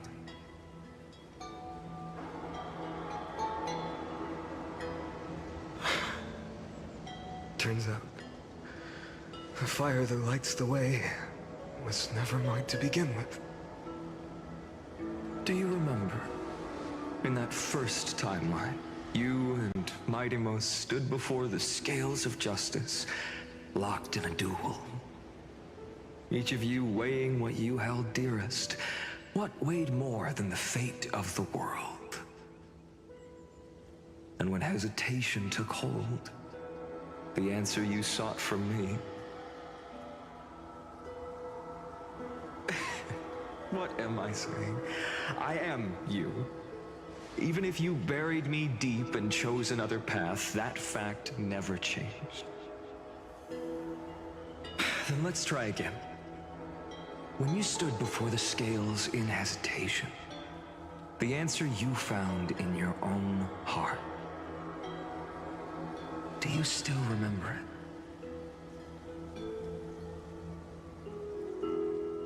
it?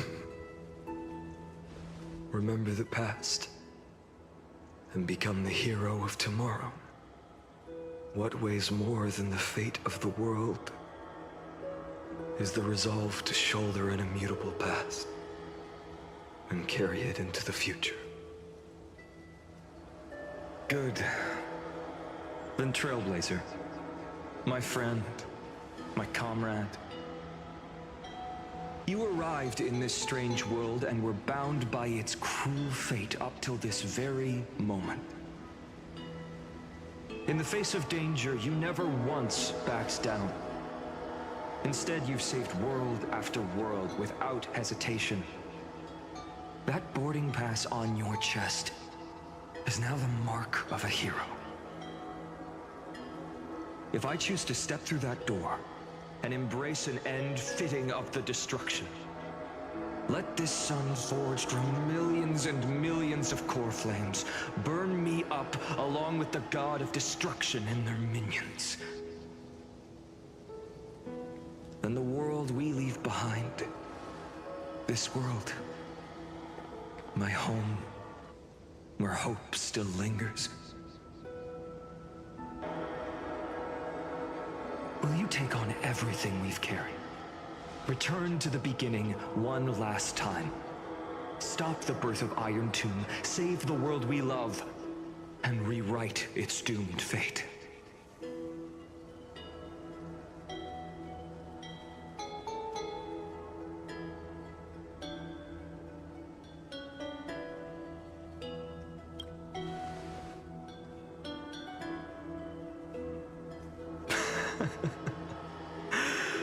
Good. In that case, even this fruitless wasteland may finally bloom with flowers. So...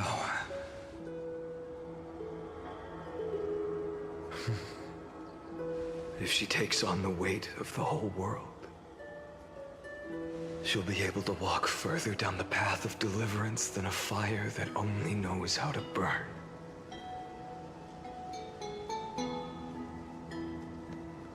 One will step into the future.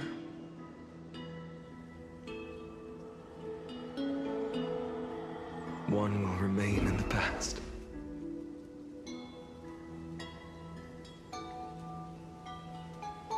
If I can strike down the gods with Dawnmaker, perhaps fate's deadlock can be broken. And if you can stop Iron Tomb from ever being born, then these 30 million cycles will have not been in vain.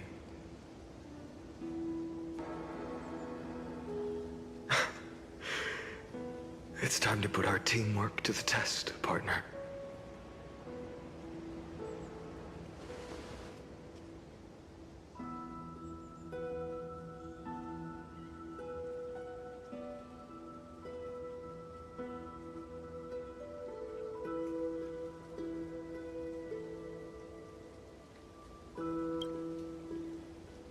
Thank you for all you've done already, friend.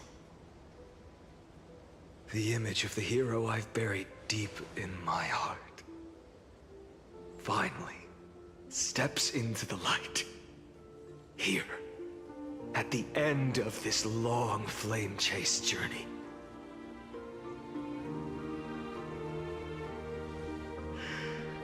Cyrene, a page never seen before has just been turned. Lend me the power of time, and send this hero back to the origin of time.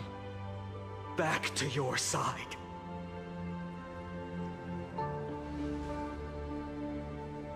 And I will walk the unfinished path, just like the countless versions of me before. Unwavering as always.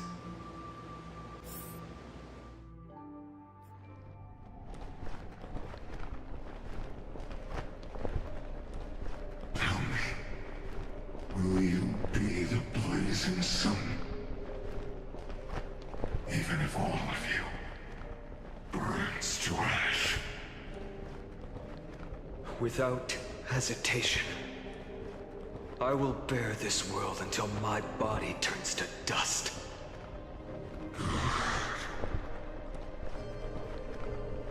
Remember this moment.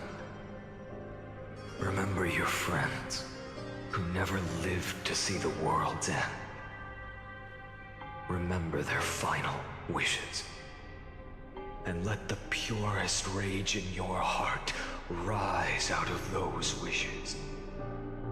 Let it consume you, fuel you, until it burns away the false sky above. Fine. If I can defy fate, then in the name of world-bearing, I promise you, Kefali will never forget this. Take it. Everything I bear. Keep on burning. As long as we are never extinguished, the flame chase will not end.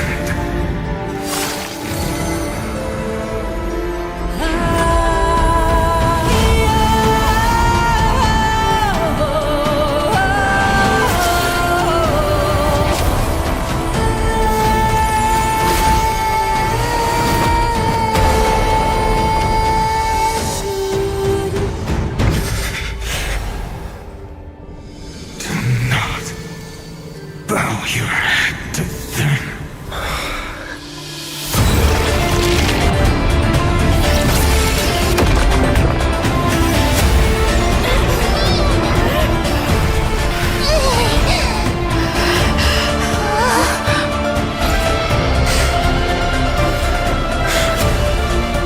Take it, Trailblazer.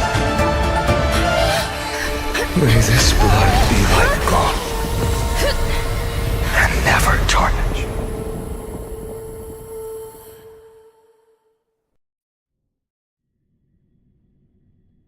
Farewell, Trailblazer. This is where I fulfill my final destiny. The prophecy of the Deliverer means nothing to me now. It belongs in the hands of someone far more fitting. Someone like you. Kaslana. The name of one who bears chaos does not belong to a single person. Rather, it is the embodiment of the mythical Kefali, and a symbol of all heroes. As the prophecy foretold, you will bear the blazing sun until the pale dawn breaks. May the name accompany you in my place, in the epic you write with your own hands. Another attempt, another failure. I won't remind you how many times you've reached the end of history. But I will still place the choice before you. If you've lost count, let me tell you. This is the 33,550,336th ending.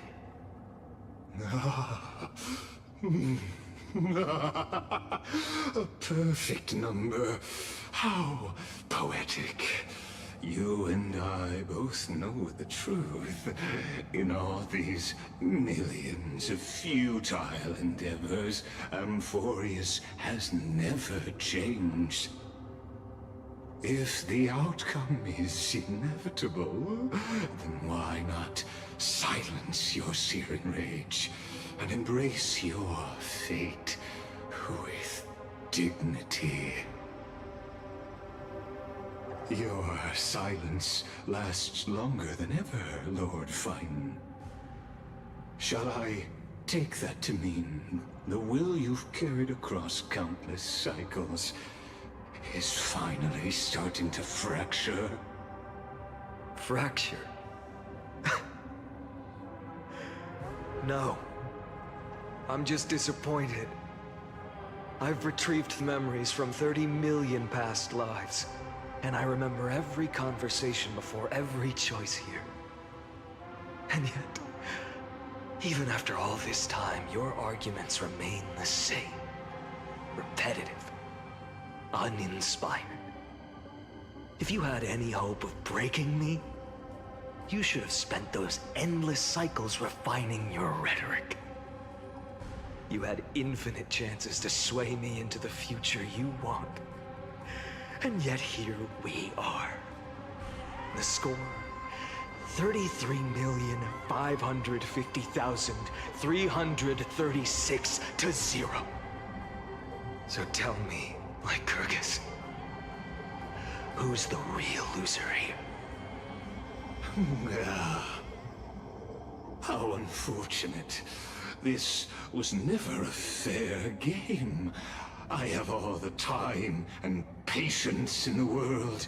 I can wait for you at the end of history another billion times, and another billion after that. But you will never escape this cage. You can claim victory of the spirit if you wish. But we both know the moment that score shifts from 0 to 1. That is the moment I shall sound the paean of Era Nova.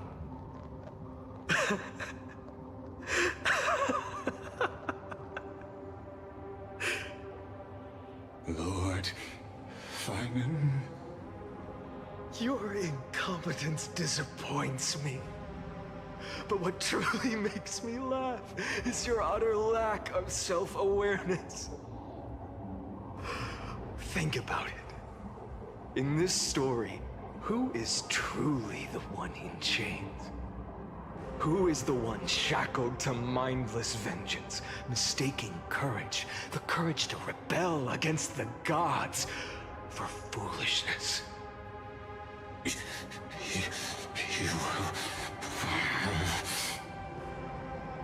Perhaps you're right.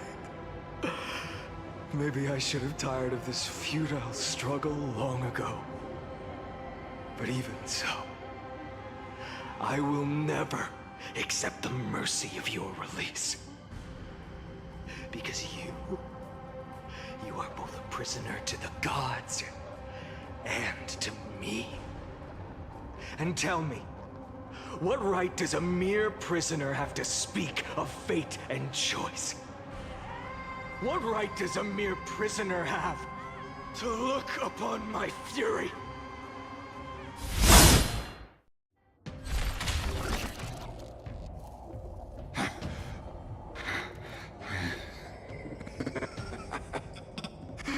You know this is pointless. You can't kill me. Of course not. But I am tired of being measured against a worm the gods keep as a pet. Listen well, creator of destruction. This cry comes from all your abandoned creations. In the 10th cycle, I drove Dawnmaker through the heart of every Titan. Golden blood ran down my fingers, divine fire seared through my nerves, nearly breaking my will. But I endured. In the 10,000th cycle, my former comrades had all become my enemies.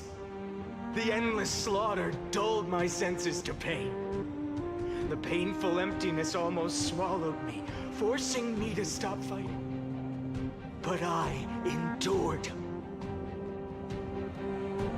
the 100,000th cycle, the destruction had already fused into a blazing sun, surging within this fragile body.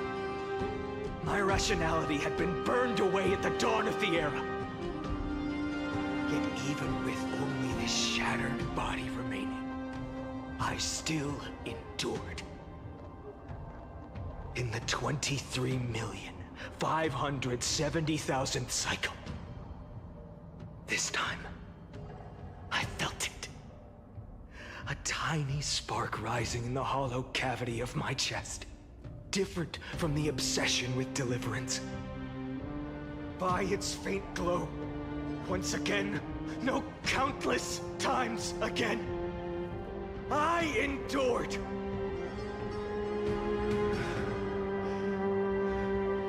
Now, a The sun is about to fall.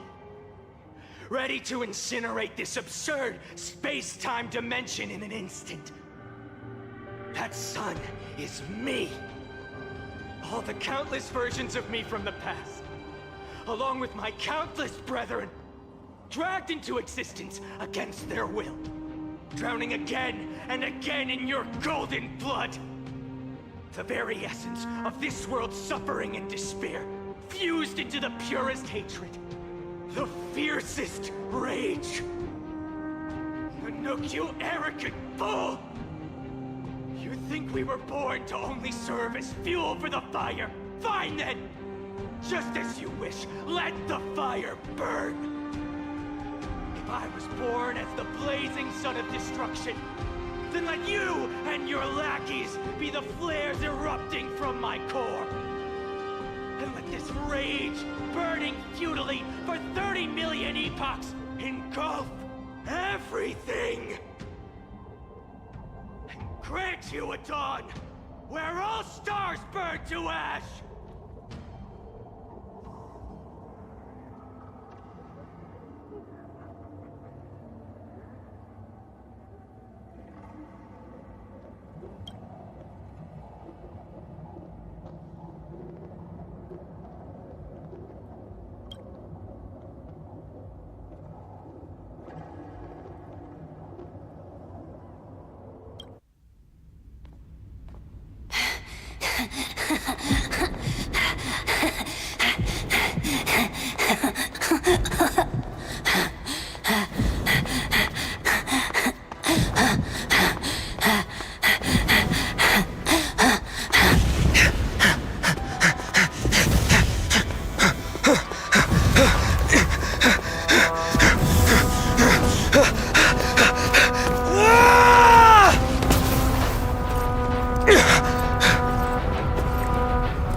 Are you ready, Nanook?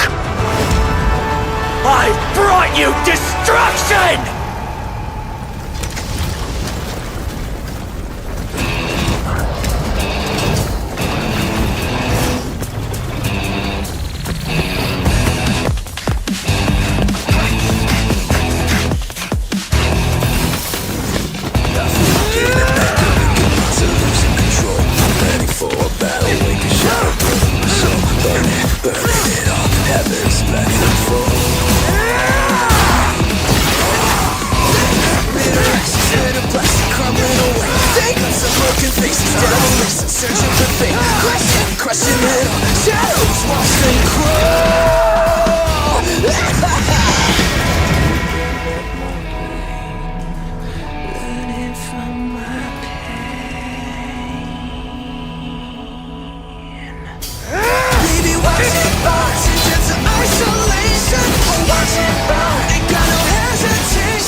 The glass that shattered, reaching through the darkness, voices trailing fires, the echo of desires, a world of silence, sounds of desperation, phantoms in the shadow,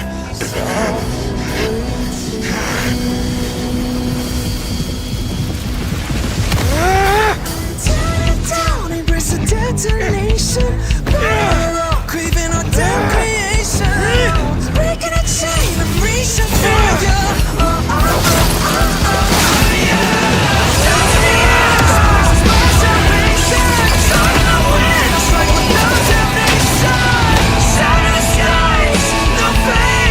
No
My wish? My wish is to fulfill everyone else's wishes.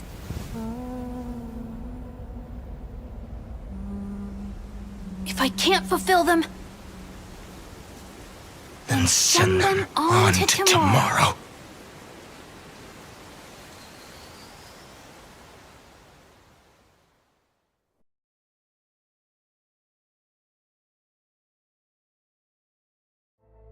Your heart harbors wrath.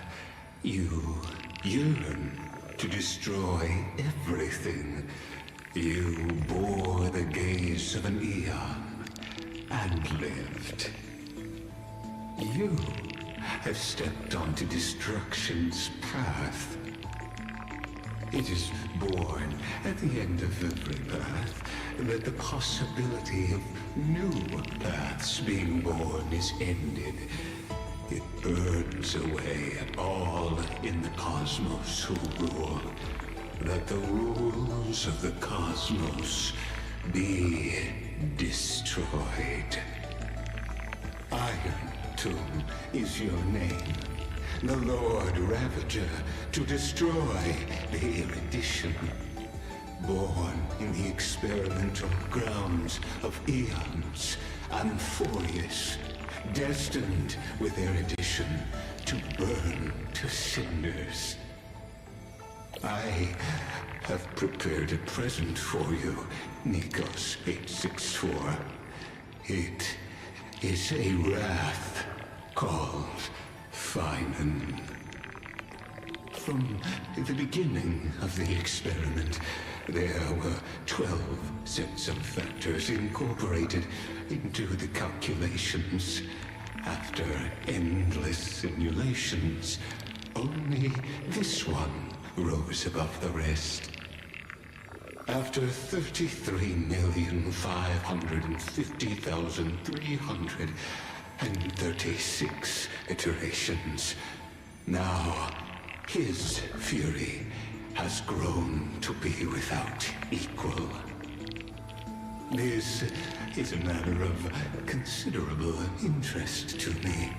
This pure hatred is the final root of the equation. But there is another variable, the nameless from beyond the sky. Also a pathstrider of destruction. I give thanks for her arrival, allowing Amphoreus to turn once more. But after fate has begun to turn, her existence will only become an unpredictable variable. Perhaps the time to take the stage has come. Grow in peace until it is time to break free from your cocoon. As for those unwelcome audience members, you need not worry.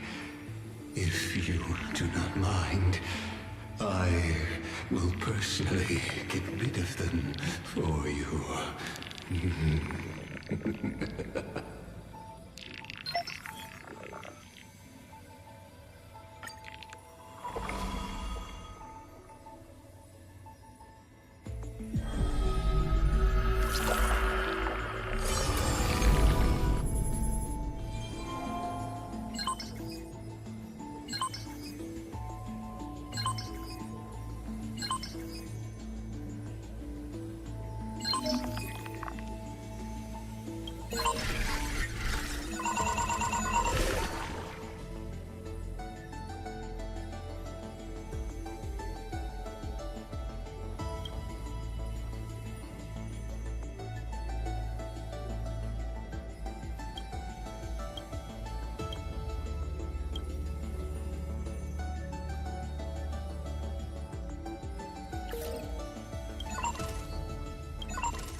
Mem.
Wake up!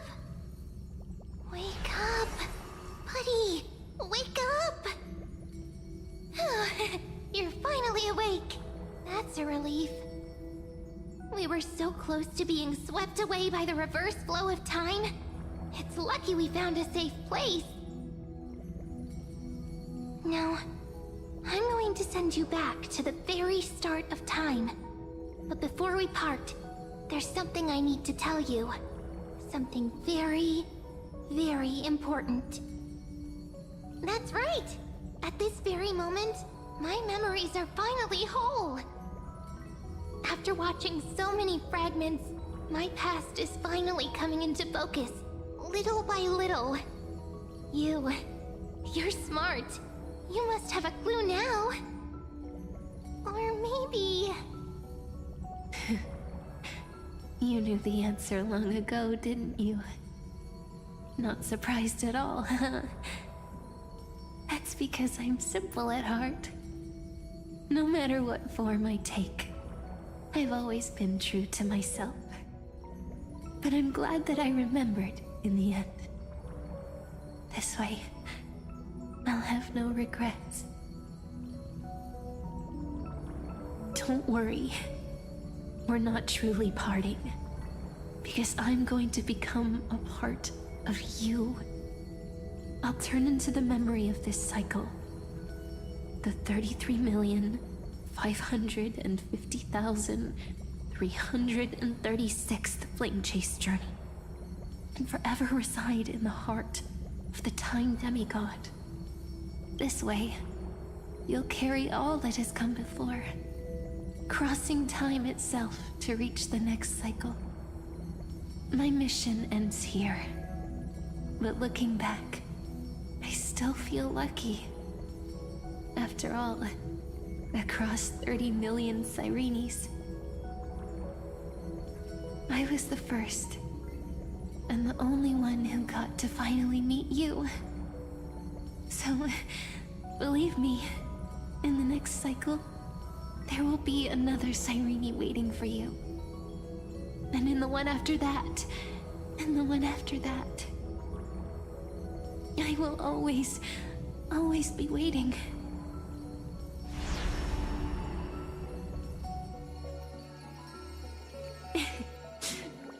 Saying all that, it can finally fade away in peace and become a part of you. Without even realizing it. We'd already taken a wonderful journey together, all the way to the world's end. Now take my hand, say a brief farewell, and step forward into tomorrow.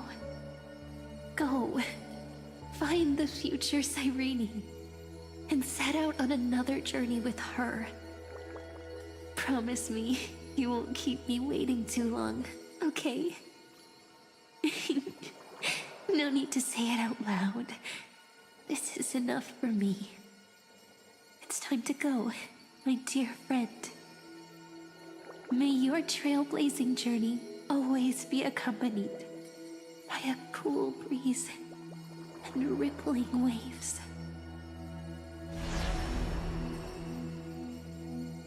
And may the days ahead embrace you like the softest fluff, Forever warm, forever gentle. Now, let's turn to the next page.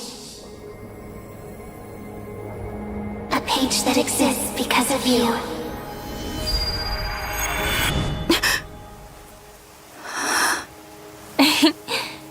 Is this a meeting ordained by fate? Or a long overdue reunion?